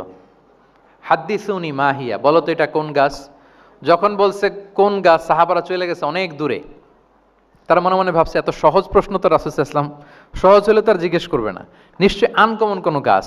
এবার ভাবতেছে দেখি তো, খাইবারে গেছিলাম, খাইবারের আশেপাশে কি গাছ আছে? ওই যে তাবুকে ঘুরে আসলাম, তাবুকের পথিমধ্যে ক্যাকটাস, গুলমলতা, আরবের কি কি গাছ, ঘুরতে ঘুরতে সবাই দেখেছে না ওগুলোর তো পাতা ঝরে। খুঁজতে খুঁজতে সারা দুনিয়া খুঁজে ফেলতেছে সাহাবারা, কিন্তু ওনাদের নিজেদের জাতীয় গাছ যেটা, ঘরের পিছনে যে গাছের সারি সারি, যেই গাছের ফল খেয়ে ওনারা জীবন ধারণ করেন, যেটা ওনাদের সমাজ, রীতি, ঐতিহ্য, ট্র্যাডিশনের সাথে জড়িত, ওই গাছের নামে ভুলে গেছে, ওইটা মনে করতে পারতেছে, সবাই দূরে চলে গেছে। হাদিসে এসেছে ফাওয়াকা আন্না সুফি শাজারিল বাওয়াদি, দূর দূরান্তের গাছ নিয়ে ভাবতেছে, ভেবে ভেবে হয়রান, কেউ বলতে পারে না। তখন বাধ্য হয়ে রাসূল সাল্লাল্লাহু আলাইহি ওয়াসাল্লামকে বলল, ইয়া রাসূলুল্লাহ, আপনি একটু আমাদেরকে বলে দেন যে ইয়া রাসূলুল্লাহ হাদ্দিসনা মা হিয়া, এটা কোন গাছ? তখন রাসূল সাল্লাল্লাহু আলাইহি ওয়াসাল্লাম বললেন, ইন্নাহা নাখলা, খেজুর গাছ। খেজুর গাছের পাতা পড়ে না, ডাল টেনেও ছিঁড়া যায় না, খুব কষ্ট। তো এটার দৃষ্টান্ত মুসলিমের দৃষ্টান্তের ন্যায়। তাহলে কোনো সাহাবারা পারলেন না। পরবর্তীতে হাদিসের যিনি বর্ণনাকারী আব্দুল্লাহ ইবনে ওমর তখন ছোট ছিলেন, বাড়িতে যাওয়ার পথে ওমর রাদিয়াল্লাহু তাআলা আনহুকে বলতেছেন যে বাবা, আব্বা, এটা যে খেজুর গাছ আমার কিন্তু মাথায় আসছিল। তোমারে ফারুক বলেন, বলো কি, তোমার মাথায় আসছিল, তুমি বললে না কেন? উনি বলে নাই কারণ সিনিয়র সাহাবারা পারতেছে না, বাপ চাচারা কেউ পারে না, আমি ছোট মানুষ বইলে আবার কোন বিপদে পড়ি, বিনয়ী মানুষ, উনি আর বলেন নাই, লাজুকতাও কাজ করতেছিল। তোমারে ফারুক বললেন, যদি আজকে তুমি এটার উত্তর নবীর সামনে দিতে পারতা, আমার বুকটা এত বড় হয়ে যেত নবীর সামনে। মানে লাল উট, লাল কপাল বিশিষ্ট উট পেলে আরবরা যত খুশি হয়, আজকে আমি তার চেয়ে বেশি খুশি হয়ে যেতাম। তাহলে ওমরে ফারুক রাদিয়াল্লাহু তাআলা আনহু আর ছেলে আব্দুল্লাহ ইবনে ওমর, উনি এটার উত্তর ধরতে পারছেন, কিন্তু উনি বলেন নাই। তাহলে দেখেন রাসূল সাল্লাল্লাহু আলাইহি ওয়াসাল্লাম এরকম কোশ্চেন করতেন, কোশ্চেন করে তারপরে উত্তরটা বলতেন, এতে আর মানুষ ভুলে না। বাংলা একটা কথা আছে যে শিখেছ কোথায়, ঠেকেছি যেথায়। জিজ্ঞেস করছে, পারি না পারি না, মনে আসে না আসে না, হঠাৎ করে যখন উত্তরটা বলে, এইটা যেরকম মনে থাকে আজীবন, অন্য কিছু থাকবে না। একটু যদি ঠেকে ঠেকে পারতেছি না, বুঝতেছি না, এরপর যখন বুঝায় দেওয়া হয়, ভালো করে শিখে নেই, এইটা আজীবন মনে থাকে ব্রেইনে। এই পদ্ধতিটা রাসূল সাল্লাল্লাহু আলাইহি ওয়াসাল্লাম অবলম্বন করতেন। প্রশ্ন করে অপারক করে দিতেন, কেউ পারে না, এরপর রাসূল সাল্লাল্লাহু আলাইহি ওয়াসাল্লাম বুঝিয়ে বলতেন, সবার একেবারে ব্রেইনের মধ্যে, মস্তিষ্কে এটা গেঁথে যেত। তাহলে প্রশ্ন ছুটতেন। আচ্ছা, এরকম অনেক হাদিস আপনারা পাবেন রাসূল সাল্লাল্লাহু আলাইহি ওয়াসাল্লাম প্রশ্ন করে তারপরে উত্তর দিয়েছেন। আতাদরুনা মাল গীবা, তোমরা কি জানো গীবত কি? সাহাবারা বলে, আল্লাহ আল্লাহ রাসূল ভালো জানেন। যিকরাকা আখাকা বিমা ইয়াকরা, বলে দিলেন। আতাদরুনা মানিল মুফলিস, তোমরা কি জানো মুফলিস কে? এইভাবে প্রশ্ন করতে করতে সাহাবাদেরকে শিখাতেন। আচ্ছা, আল্লাহ রাসূল সাল্লাল্লাহু আলাইহি ওয়াসাল্লামের আরেকটা অভ্যেস ছিল প্রশ্নের পিঠে প্রশ্ন ছুড়ে দেওয়া। মানে কোনো সাহাবী যদি প্রশ্ন করতো, রাসূল সাল্লাল্লাহু আলাইহি ওয়াসাল্লাম তো উত্তর দিয়ে জানিয়ে দিতেন। মাঝে মাঝে জানিয়ে না দিয়ে প্রশ্নের পিঠে আবার উনি কি করতেন? প্রশ্ন ছুড়ে দিতেন। এটাও পাওয়া যায়। আচ্ছা, এক সাহাবী এসে বলল, ইয়া রাসূলুল্লাহ মাতা সাআ, হে নবী, কিয়ামত কখন হবে? রাসূল সাল্লাল্লাহু আলাইহি ওয়াসাল্লাম কখন হবে উত্তর না দিয়ে প্রশ্ন করলেন, ওয়া মাযা আ'দাততা লাহা, কিয়ামতের তোমার কি প্রিপারেশন, আগে ওইটা বলো। কিয়ামত কবে হবে জানার জন্য এত ব্যতিব্যস্ত, আগে বলো হোয়াটস ইউর প্রিপারেশন ফর কিয়ামা, তোমার কি প্রস্তুতি? তাইলে আরেকটা প্রশ্ন। প্রশ্নের বিপরীতে উনি উত্তর না দিয়ে উনি আবার কি করলেন? সবাই বলুন তো, উনি আবার কি করলেন? উনি নিজে আবার প্রশ্ন করলেন। তুমি জিজ্ঞেস করলে কিয়ামত কবে, তুমি বলো কিয়ামতের প্রিপারেশন কি নিচ্ছ বলো। তো সে বলে যে লা শাই ইয়া রাসূলুল্লাহ, আমার কোনো প্রিপারেশন নাই, ইল্লা আন্নী উহিব্বুল্লাহ ওয়া রাসূলা, শুধু একটা জিনিসই আছে যে আমি আল্লাহ এবং আল্লাহর রাসূলকে ভালোবাসি। রাসূল সাল্লাল্লাহু আলাইহি ওয়াসাল্লাম বললেন, আনতা মা আমান আহবাবতা, তুমি যাদেরকে ভালোবাসো তাদের সাথেই জান্নাতে থাকবে।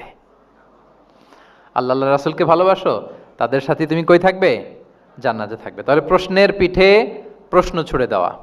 এরপর একই প্রশ্নের জবাবে ভিন্ন ভিন্ন জনকে ভিন্ন ভিন্ন উত্তর দিয়েছেন রাসূল সাল্লাল্লাহু আলাইহি ওয়াসাল্লাম।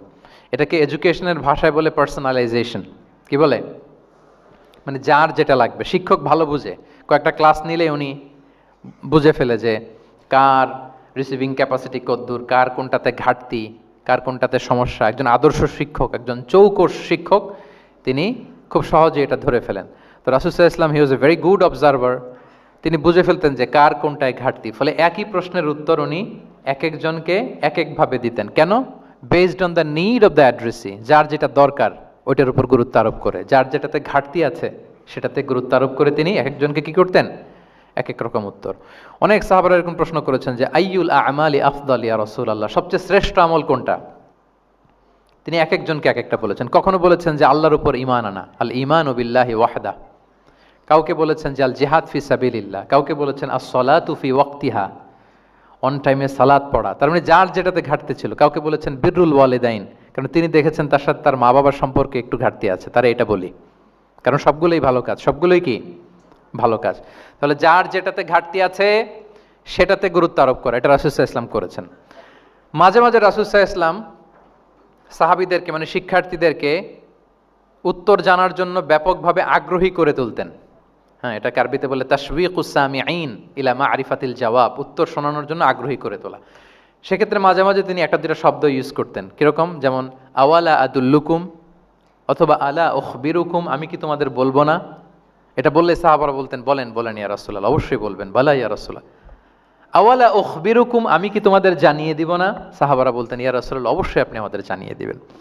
যেমন তিনি বললেন যে কেউ জান্নাতে যাবে না মুমিন হওয়া ছাড়া, কেউ ইমানদার হতে পারবে না যতক্ষণ না একে অপরকে তোমরা ভালো না বাসো। তাহলে তো এটা গুরুত্বপূর্ণ বিষয়।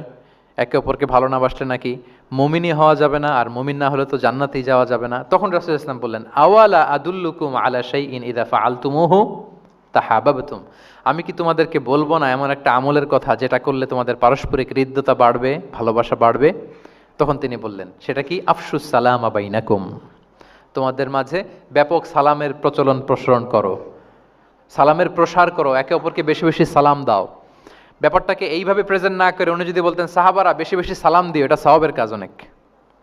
এটা হচ্ছে একটা প্রেজেন্টেশন। আর একটা হচ্ছে এমনভাবে এটাকে উপস্থাপন করা যে মুমিন না হলে জান্নাতে যাবা না, আর একে অপরকে ভালো না বাসলে মুমিন হতে পারবে না। তোমরা কি জানো কি করলে একে অপরের মধ্যে ভালোবাসা বাড়ে?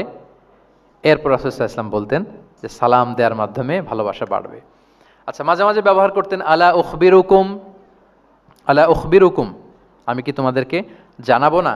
একবার রাসূল সাল্লাল্লাহু আলাইহি ওয়াসাল্লাম বললেন আলা উখবিরুকুম বিআফদালা মিন দারাজাতি সিয়ামি ওয়াস সালাতি ওয়াস সাদাকা, আমি কি তোমাদের জানাবো না যে নামাজ, রোজা, সাদাকার চেয়েও বেশি ফজিলতের একটা আমল আছে, সেটা কি আমি কি তোমাদের জানাবো না?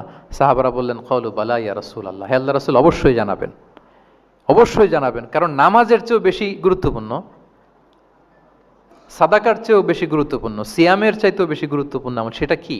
তখন রাসূল সাল্লাল্লাহু আলাইহি ওয়াসাল্লাম বললেন সেটা হচ্ছে ইসলাহু যাতিল বাইন, বিবাদমান দুই গ্রুপকে মিলিয়ে দেয়া, বিবাদমান দুই ব্যক্তিকে মিলিয়ে দেয়া। এটা নফল নামাজ, নফল সাদাকা, নফল রোজার চেয়েও বেশি কি ফজিলতপূর্ণ, বেশি গুরুত্বপূর্ণ। আমরা তো মনে করি শুধু নামাজ পড়লেই বোধহয় আমি অনেক সওয়াব পেলাম, রোজা রাখলেই সওয়াব পেলাম, শুধু জিকির করলে সাদাকা করলেই সওয়াব পেলাম।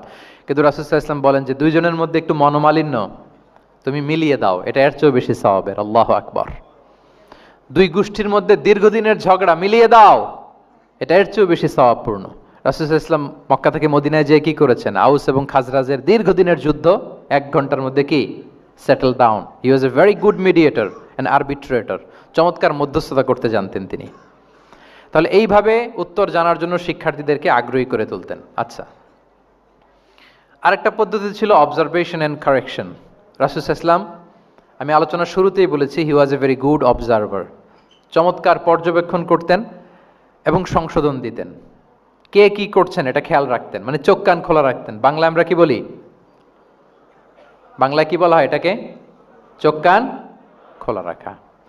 মসজিদে নববীতে এরকম ভুরি ভুরি পাবেন যে রাসূল সাল্লাল্লাহু আলাইহি ওয়াসাল্লাম কে কি করতেছে অবজার্ভ করতেছে, ওইটার উপর বেস করে তাকে নাসিহা করতেছে। একটা বিখ্যাত হাদিস তো আপনারা জানেন, রাসূল সাল্লাল্লাহু আলাইহি ওয়াসাল্লাম বসা, এক বেদুইন আসলো, এসে তার উটটা মসজিদে নববীতে বাঁধলো, বেদে 2 রাকাত নামাজ পড়লো, নামাজ পড়ে হাত তুলে আল্লাহর কাছে দোয়া করে, ইয়া আল্লাহ আল্লাহুম্মা রহামনি ওয়া মুহাম্মাদা ওয়ালা তারহাম মা'ানা আহাদা, মানে ও আল্লাহ তুমি শুধু আমারে রহম করো আর মুহাম্মদ সাল্লাল্লাহু আলাইহি ওয়াসাল্লামের রহম করো, আমাদের দুইজনের সাথে আর কাউরে রহম করো না তুমি। বেদুইন তো কি, বেদুইন, মরুপল্লীতে বসবাস। আদাবুদ দোয়া, দ্য এটিকেটস অফ দোয়া, দোয়ার যে একটা আদব আছে, অন্যের জন্য দোয়া করলে যেটা নিজের লাভ, এগুলো তো জানে না। আল্লাহ তুমি আমারে মাফ করো, মুহাম্মদ সাল্লাল্লাহু আলাইহি ওয়াসাল্লামকে মাফ করো, আমাদের ছাড়া আর কাউরে মাফ করো না, কাউরে রহম করো না। তো এটা রাসূল সাল্লাল্লাহু আলাইহি ওয়াসাল্লাম দূর থেকে বসে বসে অবজার্ভ করছেন আর বললেন, হায় রে, লোকটা একটা প্রশস্ত জিনিসকে সংকীর্ণ বানায় ফেললো। গোটা বিশ্বের সবাইকে যদি আল্লাহ ক্ষমা করে, রহম করে, আল্লাহর রহমের দরিয়ায় কোনো ঘাটতি হবে বলেন তো? হবে? একটা প্রশস্ত বিষয়কে সে সংকীর্ণ করে ফেললো। এরপর কতটা সে বেদুইন, কি প্রকৃতির ছিল দেখেন। দোয়া টোয়া শেষে মসজিদে নবীর মাঝখানে বসে পেশাব করা আরম্ভ করছে। বিখ্যাত হাদিস জানেন, সবাই মারতে গেল, রাসূল ইসলাম থামালেন, বললেন পানি ঢেলে দাও, আর তাকে ডেকে বললেন, দেখো তুমি যে এখানে এই কাজটা করলা, প্রস্রাব করলা, এটা আমাদের এই মদিনার কমিউনিটির এবাদতগাহ। এখানে এই কমিউনিটির লোকেরা নামাজ পড়ে, আল্লাহর জিকির করে, আল্লাহর কিতাব তেলাওয়াত করে, এটা কি ঠিক হলো তোমার? সে তো লজ্জায় অনুতপ্ত হয়ে কাচুমাচু। তাহলে এই যে অবজারভেশন করতেন এবং কারেকশন করতেন। আবার একদিন মসজিদে নববীতে বসা এক সাহাবী এসে নামাজ পড়লেন। নামাজ রাসূল ইসলাম দূর থেকে দেখতেছেন লোকটা কি করে। নামাজ পড়লো 2 রাকাত, পরে এসে নবীকে সালাম দিল। রাসূল ইসলাম সালামের উত্তর দিয়ে বললেন, ইরজি' ফাসাল্লি ফাইন্নাকা লাম তুসাল্লি, যাও আবার পড়ো, কারণ তুমি নামাজ পড়ো নাই, মানে নামাজটা ঠিক মতো হয় নাই। ইউ ডিডন্ট অফার ইউর সালাহ in a correct way, proper manner. ওই সাহাবী যে আবার 2 রাকাত পরে আসলেন, রাসূল ইসলাম একই কথা বললেন, ইরজি' সল্লি ফাইন্নাকা লাম তুসাল্লি, হয়নি নামাজ, আবার পড়ো। আবার পরে আসলেন, আবারও একই কথা। এখন 3 বার পড়ার পরেও যখন হয় না, বেচারা ভাবলেন আবার যে বললে তো একই হবে, আমি তো এটাই জানি। তিনি বললেন, মা উহসিনু গায়রাহ, ইয়া রাসূল, এর চেয়ে ভালো আমি আর পারি না, ফাআল্লিমনি ইয়া রাসূলুল্লাহ, হে নবী আমাকে একটু শিখিয়ে দেন কিভাবে পড়বো। রাসূল সাল্লাল্লাহু আলাইহি ওয়াসাল্লাম বললেন, যখন নামাজে দাঁড়াবে, আল্লাহু আকবার বলে দাঁড়াবে, এরপর কোরআন থেকে যা সহজ লাগে পড়বে, তাড়াহুড়ো করবে না। কি করবে না? সবাই বলেন, কি করবে না? নামাজে কোনো তাড়াহুড়ো নাই, নো রাশিং ইন সালাহ, নো হ্যাস্টিনেস ইন সালাহ। নামাজে আমরা খুব তাড়াহুড়ো করি, এটা নামাজের যে প্রাণ, সালাতের প্রাণকে, রূহকে নষ্ট করে দেয়। যখন রুকুতে যাবে, স্ট্রেইট ফরওয়ার্ড রুকু করবে, হাত্তা তাতমা ইন্না রাকিআন। রাসূল সাল্লাল্লাহু আলাইহি ওয়াসাল্লামের রুকুর পিঠটা ছিল একেবারে স্ট্রেইট, এই টেবিলটা যেরকম স্ট্রেইট, এরকম স্ট্রেইট। লাউ সাব্বা আলাইহিল মা লাস্তাকার, পানি ভর্তি একটা বোতল যদি রাসূল সাল্লাল্লাহু আলাইহি ওয়াসাল্লামের রুকু দেয়া পিঠের উপর রাখতো, পানিটাও পড়তো না, বোতলটাও পড়তো না, স্ট্রেইট। এরকম উদাহরণ দিয়ে সাহাবারা বলতেন যে এত স্ট্রেইট রুকুর পিঠ যে পানি ভর্তি গ্লাস রাখলে পানিটাও কাঁপবে না, বোতলটাও পড়বে না। রাসূল সাল্লাল্লাহু আলাইহি ওয়াসাল্লাম বলতেন, সবচেয়ে বড় চোর যারা নামাজে চুরি করে। সাহাবারা বললেন, এটা আবার কিভাবে? তিনি বললেন, লা ইউতিম্মু রুকুআহু ওয়া সুজুদাহ, তারা নামাজের চোর যারা রুকু সেজদা ঠিক মতো করে না। তো বললেন যে রুকু থেকে আবার স্ট্রেট হয়ে দাঁড়াবে, যখন সিজদায় যাবে ইতমিনানের সাথে, উইথ রিল্যাক্সেশন। নামাজের মধ্যে কি থাকবে? রিল্যাক্সেশন থাকবে। কি থাকবে বলেন? হ্যাঁ, রিল্যাক্সেশন থাকবে। যখন বললেন যে এই 1 রাকাত যেমনি তোমাকে শিখালাম, সব নামাজ তুমি এইভাবে পড়বা, উইথ রিল্যাক্সেশন, নো রাশিং, তখন সাহাবী শিখে গেলেন। তাহলে এই যে অবজারভেশন অ্যান্ড কারেকশন, দেখতেন হোয়াটস গোয়িং অন অ্যারাউন্ড, কি হচ্ছে, ভুল হলেই শুধরে দিতেন। হজের দিন উনি ওটের সামনে বসা, পেছনে ফদল ইবনে আব্বাস রাদিয়াল্লাহু তাআলা আনহু, আব্দুল্লাহ ইবনে আব্বাসের ভাই, রাসূল সাল্লাল্লাহু আলাইহি ওয়াসাল্লামের কাজিন, রাসূল সাল্লাল্লাহু আলাইহি ওয়াসাল্লামের কি কাজিন। তো রাসূল সাল্লাল্লাহু আলাইহি ওয়াসাল্লাম বিভিন্ন মাসআলার উত্তর দিচ্ছেন। কি করতেছেন? মাসআলার উত্তর দিচ্ছেন।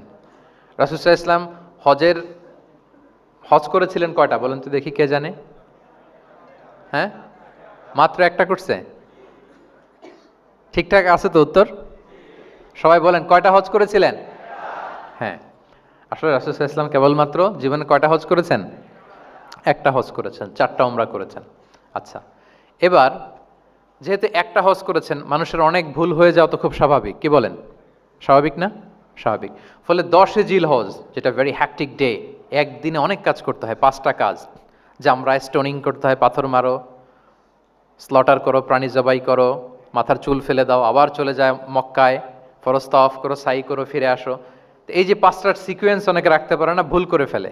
এখন 1400 বছর পরে, মুআল্লিমরা এত তালিমের পরেও আমরা ভুল করে ফেলি। তো তাহলে ওই সময় কি হয়েছিল বলেন? এটা ছিল প্রথম হজ। তো রাসূল সাল্লাল্লাহু আলাইহি ওয়াসাল্লাম জানেন আজকে তো অনেক ভুল করবে, তিনি আকাবা মিনার পাশে আকাবার এখানে হেল্পলাইন সার্ভিস চালু করছেন, মানে নিজে দাঁড়ায় আছেন, দেখি কার কি ভুল হয় জিজ্ঞেস করলে মাসালা বলে দেব। সুবহানাল্লাহ।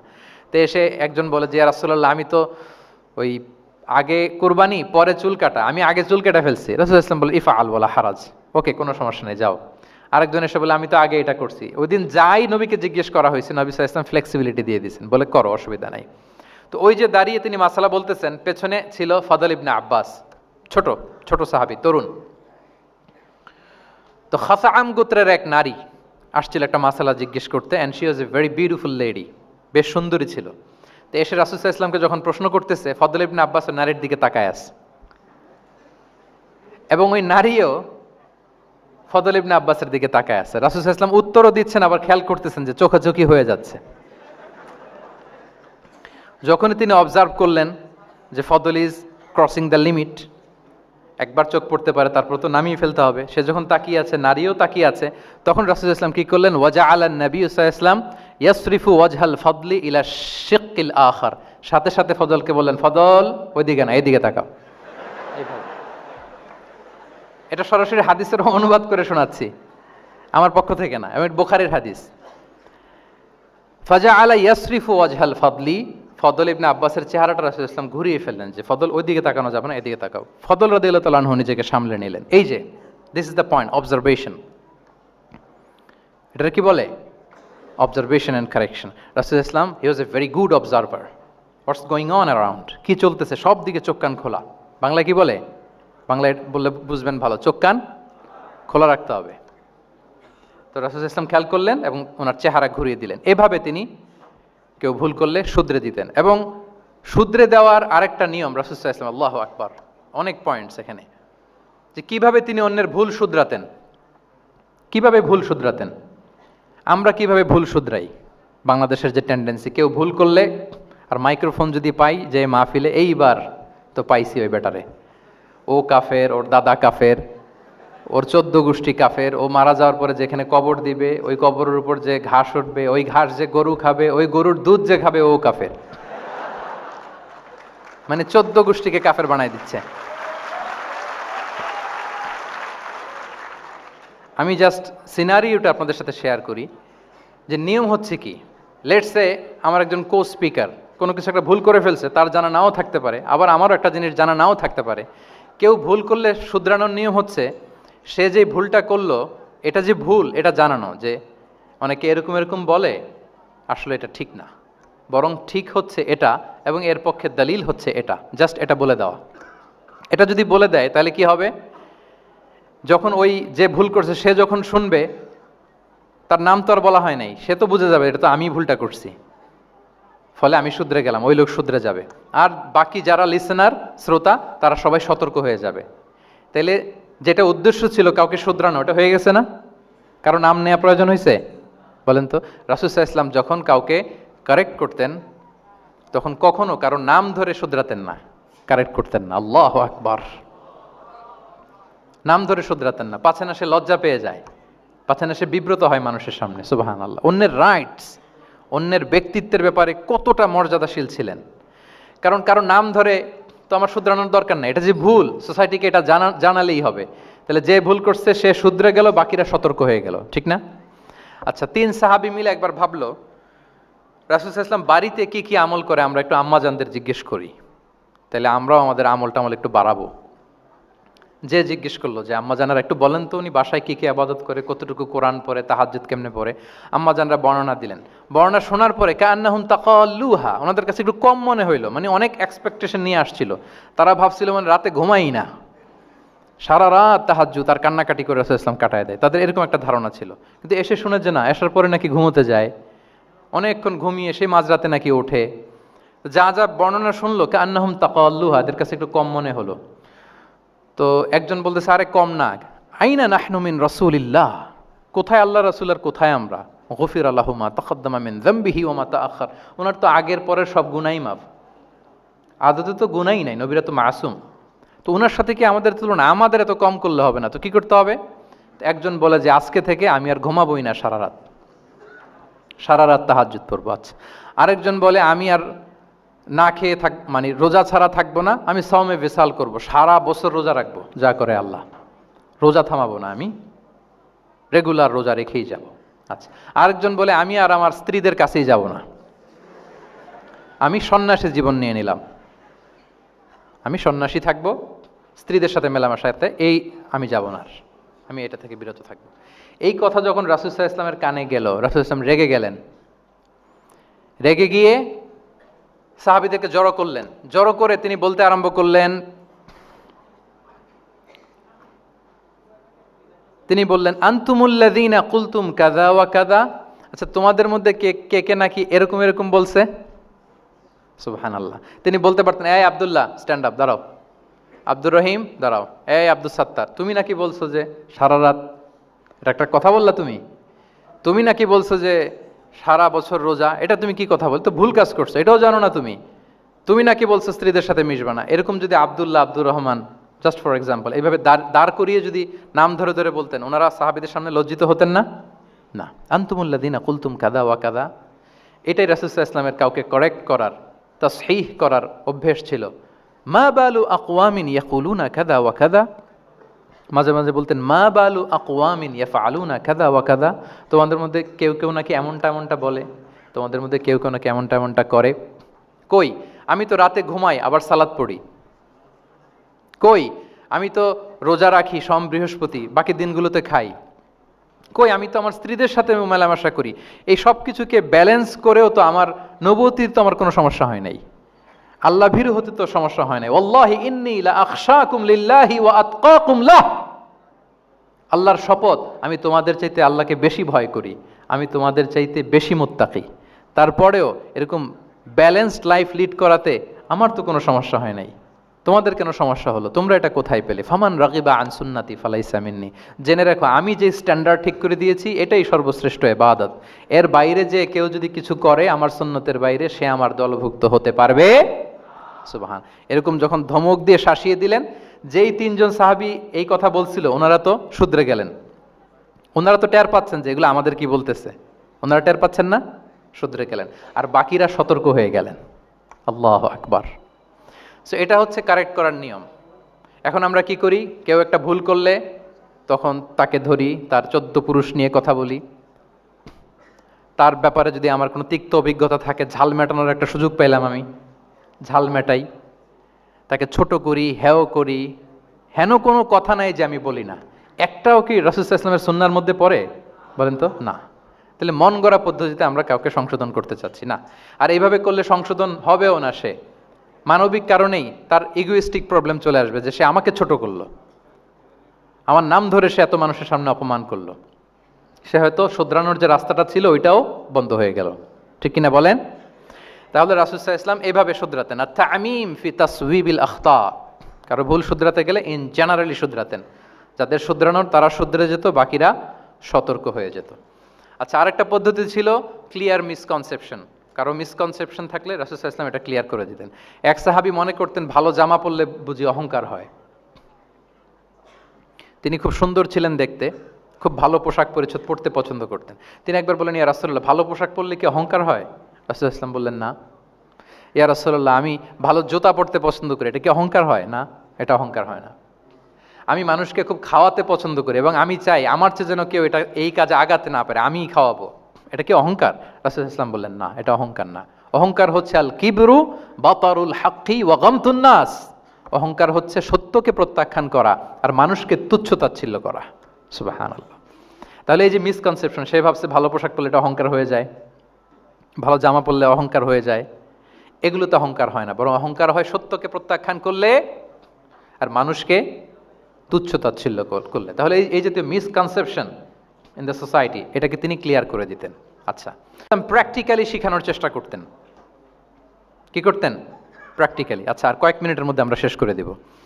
যেটাকে প্রায়োগিক শিক্ষা, ব্যবহারিক শিক্ষা, অজু করে দেখাতেন, এইভাবে অজু করতে হয়। সালাত পড়ে দেখাতেন, সল্লু কামা রাআইতুমুনি উসাল্লি। সালাত তো হচ্ছে আল আমাল আল মুতাওয়ারাস, এই উম্মার অবিচ্ছিন্ন কর্মধারা। সালাত জিবরিল আলাইহিস সালামকে শিখিয়েছেন আল্লাহ, রাসূল সাল্লাল্লাহু আলাইহি ওয়াসাল্লামকে শিখিয়েছেন জিবরিল আলাইহিস সালাম, রাসূল সাল্লাল্লাহু আলাইহি ওয়াসাল্লাম শিখিয়েছেন সাহাবীদেরকে। এইভাবে অবিচ্ছিন্ন কর্মধারা, আরবিতে বলে আল আমাল আল মুতাওয়ারাস। এবং রাসূল সাল্লাল্লাহু আলাইহি ওয়াসাল্লাম বলতেন সল্লু কামা রাআইতুমুনি উসাল্লি, আমাকে যেমনি সালাত পড়তে দেখো এইভাবে পড়ো।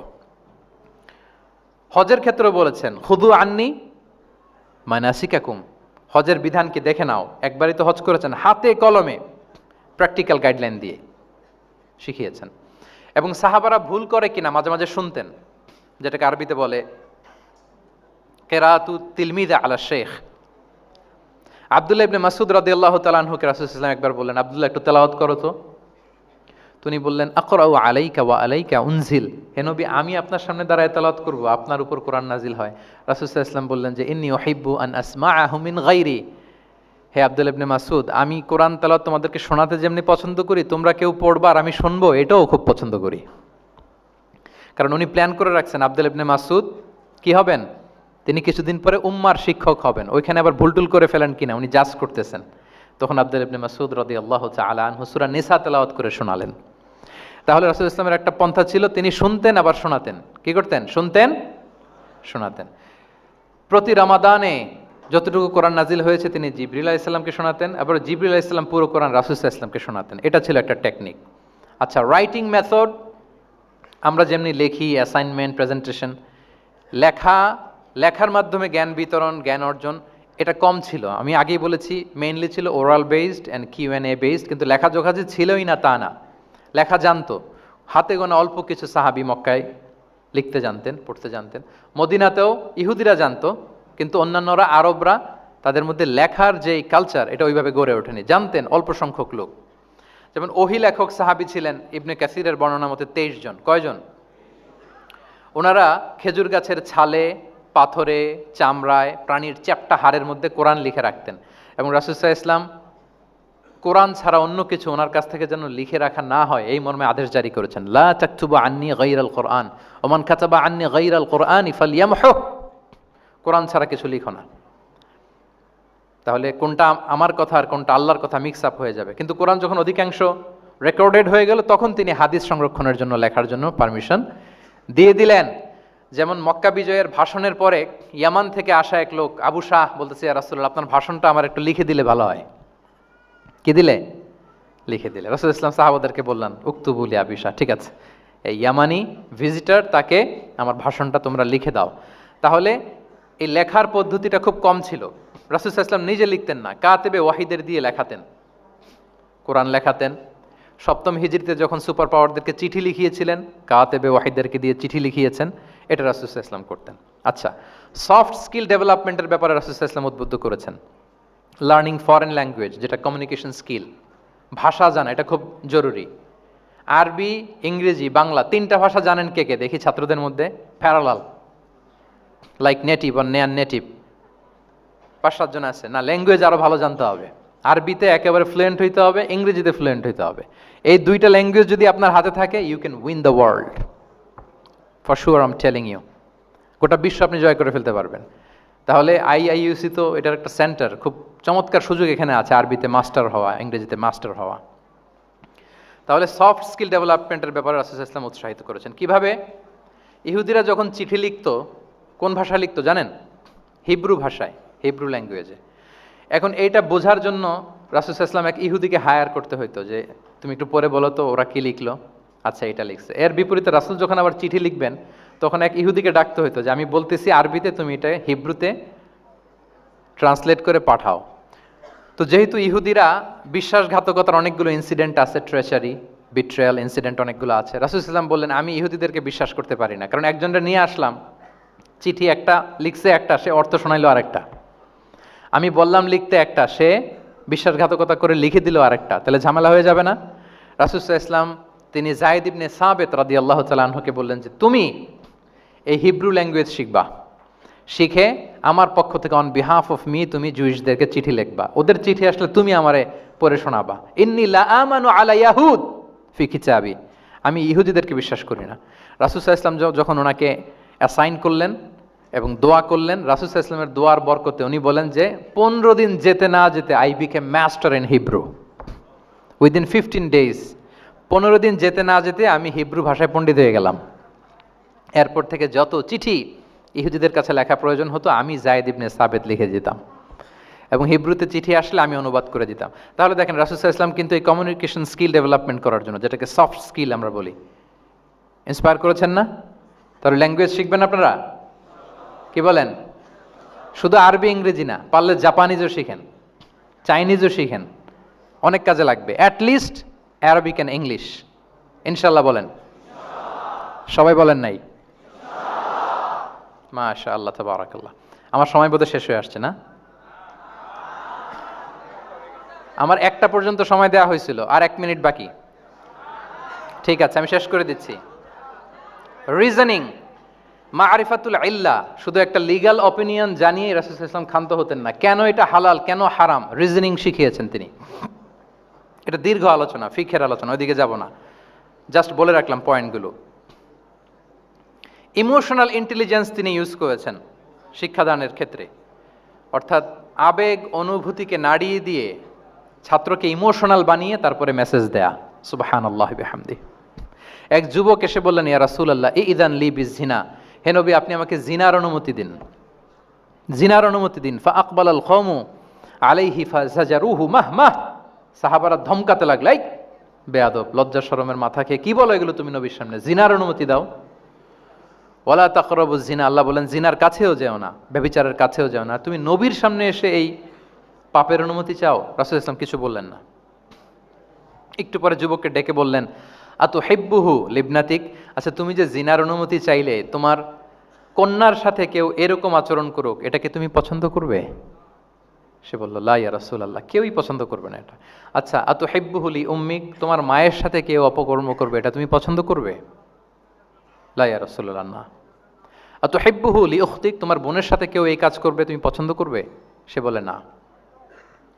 ঠিক তখন রাসূল সাল্লাল্লাহু আলাইহি ওয়াসাল্লাম বললেন, তুমি যে এই কাজের অনুমতি চাইলে, যার সাথে তুমি জিনায় লিপ্ত হবে, সে তো কারো না কারো মা, কারো না কারো বোন, কারো না কারো আদরের কন্যা, তাহলে কিভাবে তুমি এটা করতে চাও? যুবক লজ্জিত হয়ে গেল, এত লজ্জিত হলো, রাবি বলতেছে ফালাম ইয়াকুন বা'দা যালিকাল ফাতা ইয়ালতাফিতু ইলা শাই, ওই রাবি বলতেছে এরপরে কোনোদিন এই যুবকরা ডানে বায়ে তাকাতেও দেখি নাই, স্ট্রেইট হাঁটতো। সুবহানাল্লাহ। রাসূল ইসলাম দোয়া করেছিলেন তার জন্য, আল্লাহুম্মা গফির যামবাহ ওয়া তাহহির কলবাহ ওয়া হাসসিন ফারজাহ, আল্লাহ তুমি তার গুনাহ মোচন করো, পাপ মোচন করো, আল্লাহ তুমি তার অন্তরকে পরিশুদ্ধ করো, আল্লাহ তুমি তার চরিত্রকে নিষ্কলুষ করে দাও। নবীর দোয়ার বরকতে চিরজীবনের জন্য নিষ্কলুষ পবিত্র তিনি হয়ে গেছেন। তাহলে দেখেন, তাকে অন্যভাবে বুঝাইলে হয়তো কাজ হইতো না, যখন তার নিজের উপর দিয়ে বোঝানো হলো, তোমার বোনের সাথে যদি হয়, তোমার মেয়ের সাথে যদি কেউ এটা করে, তুমি মেনে নিতে পারবা? এটাকে বলে ইমোশনাল ইন্টেলিজেন্সকে কাজে লাগিয়ে মানুষের আবেগ অনুভূতিকে নাড়িয়ে দিয়ে, teaching by touching the heart, teaching by touching the emotions, মানুষের ইমোশনে টাচ করে যখন আপনি শিখাবেন, ওই শিক্ষা সে জীবনেও ভুলবে, ওই যে শুদ্ধাচার আসবে, ওই যে আত্মশুদ্ধি হবে। ওর ইবনে আবি সালামা তিনি বলেন, একবার রাসূল সাল্লাল্লাহু আলাইহি ওয়াসাল্লামের কোলে বসে, ছোটবেলায় কোলে বসার সৌভাগ্য আমার হয়েছিল,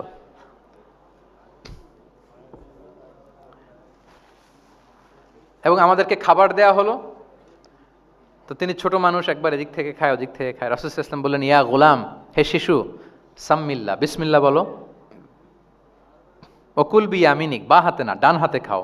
দেখেন ছোটদেরকে কিভাবে শেখাতেন, তারবিয়া, চাইল্ড তারবিয়া। ওয়াকুল মিম্মা ইয়ালিক, তোমার সামনে যেটা আছে ওইটা খাও, এদিক থেকে ওদিক থেকে, চারদিক থেকে নিও না। রাবি বলেন যে ফামা ঝালা তিলকা তু'মাতু বাদু, উনি বলতেছেন এরপর থেকে আজীবন আমার খাওয়ার স্টাইল এটাই হয়ে গেছে। নবীর ওই কথা আমার কানে ঘন্টার মতো বাজে, খাওয়া শুরু করলেই আগে আমি বিসমিল্লাহ বলি, ডান হাত দিয়ে নেই, আর আমার সামনে যেটা আছে ওইটা থেকে খাওয়া শুরু করি।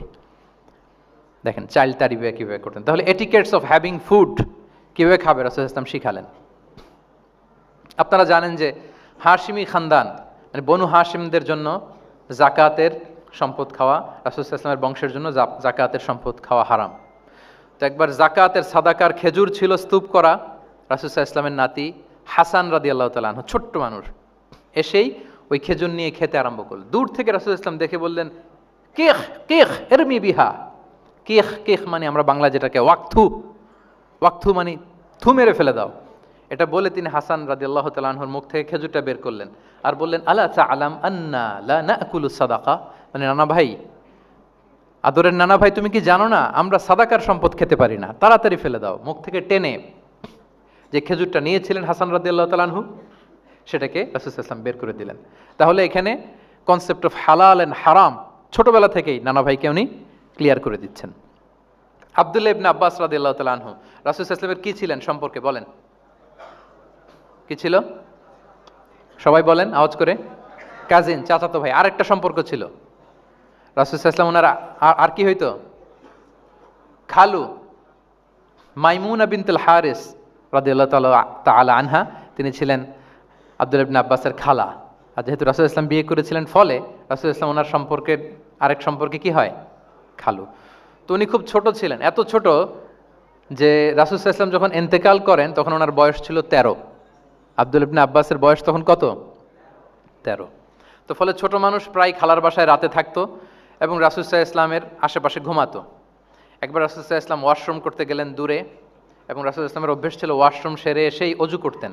তো উনি এসে দেখে ওনার অজুর পাত্রে কে যেন পানি রেখে দিচ্ছে। জিজ্ঞেস করলেন কে রেখেছে? বলা হলো যে আব্দুল্লাহ ইবনে আব্বাস রেখেছে। রাসূল ইসলাম এত খুশি হলেন যে এখন যে আমার এটা দরকার, ছোট্ট আব্দুল্লাহ এটা বুঝে ফেললো।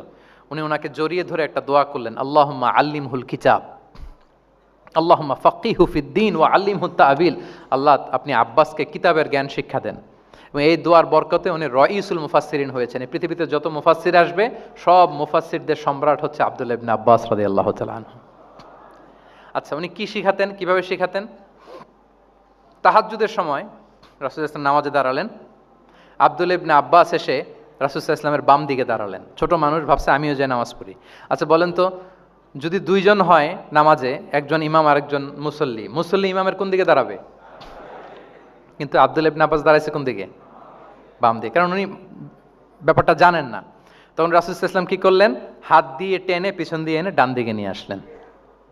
তাহলে রুলিংস অফ সালাতের সুন্নাহ কি, কিভাবে দাঁড়াতে হবে, এটা তিনি শিখালেন ছোট্ট আব্বাসকে, আব্দুল্লাহ ইবনে আব্বাসকে। এরকম অসংখ্য হাদিস আপনি সিরাতের পরতে পরতে, হাদিসের পরতে পরতে পাবেন, যে বাচ্চাদেরকে, শুধু যে যুবকদেরকে, তরুণদেরকে রাসূল সাল্লাল্লাহু আলাইহি ওয়াসাল্লাম শিখিয়েছেন এমনটা না, বরং শিশুদেরকেও শিখিয়েছেন।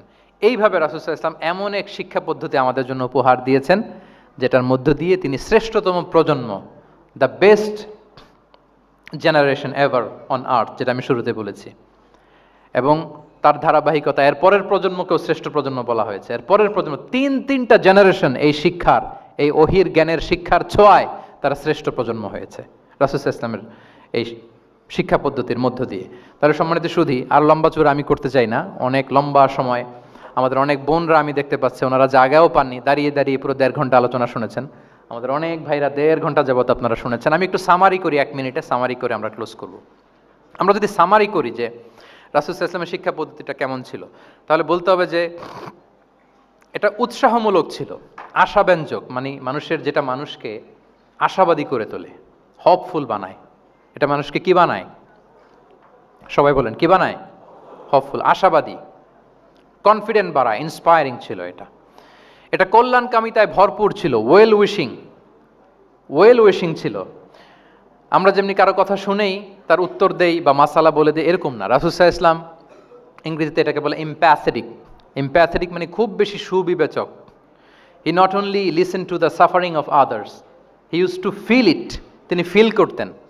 একজন এসে বলতেছে যে আমার এই সমস্যা, এটার এখন আমি কি করব? আমি জাস্ট বললাম এটার ইসলামী সমাধান এটা হচ্ছে একটা। রাসূল ইসলাম এরকম না, যে বলতেছে তার কষ্টটা তিনি ফিল করার চেষ্টা করতেন, ফিল করে তখন তাকে গাইডলাইন দিতেন।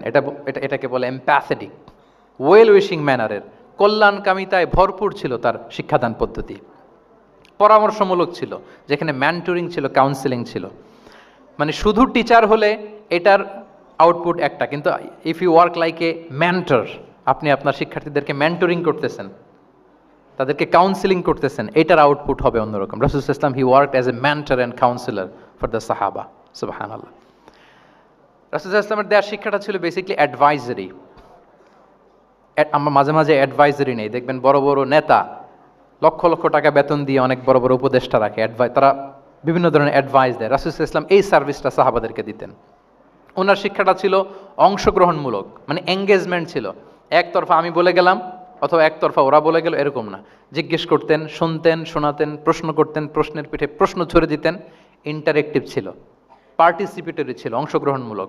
এটাকে আমরা, মানে ক্লাসিক স্কলাররা যেটাকে বলে সোহবা, কি বলে? আমরা বলি না যে সোহবতের বড় প্রয়োজন, রাসূল সাল্লাল্লাহু আলাইহি ওয়াসাল্লামের সোহবতে মূলত ওনারা নলেজটা অর্জন করেছিলেন, পার্টিসিপেটরি ছিল, এঙ্গেজমেন্ট ছিল।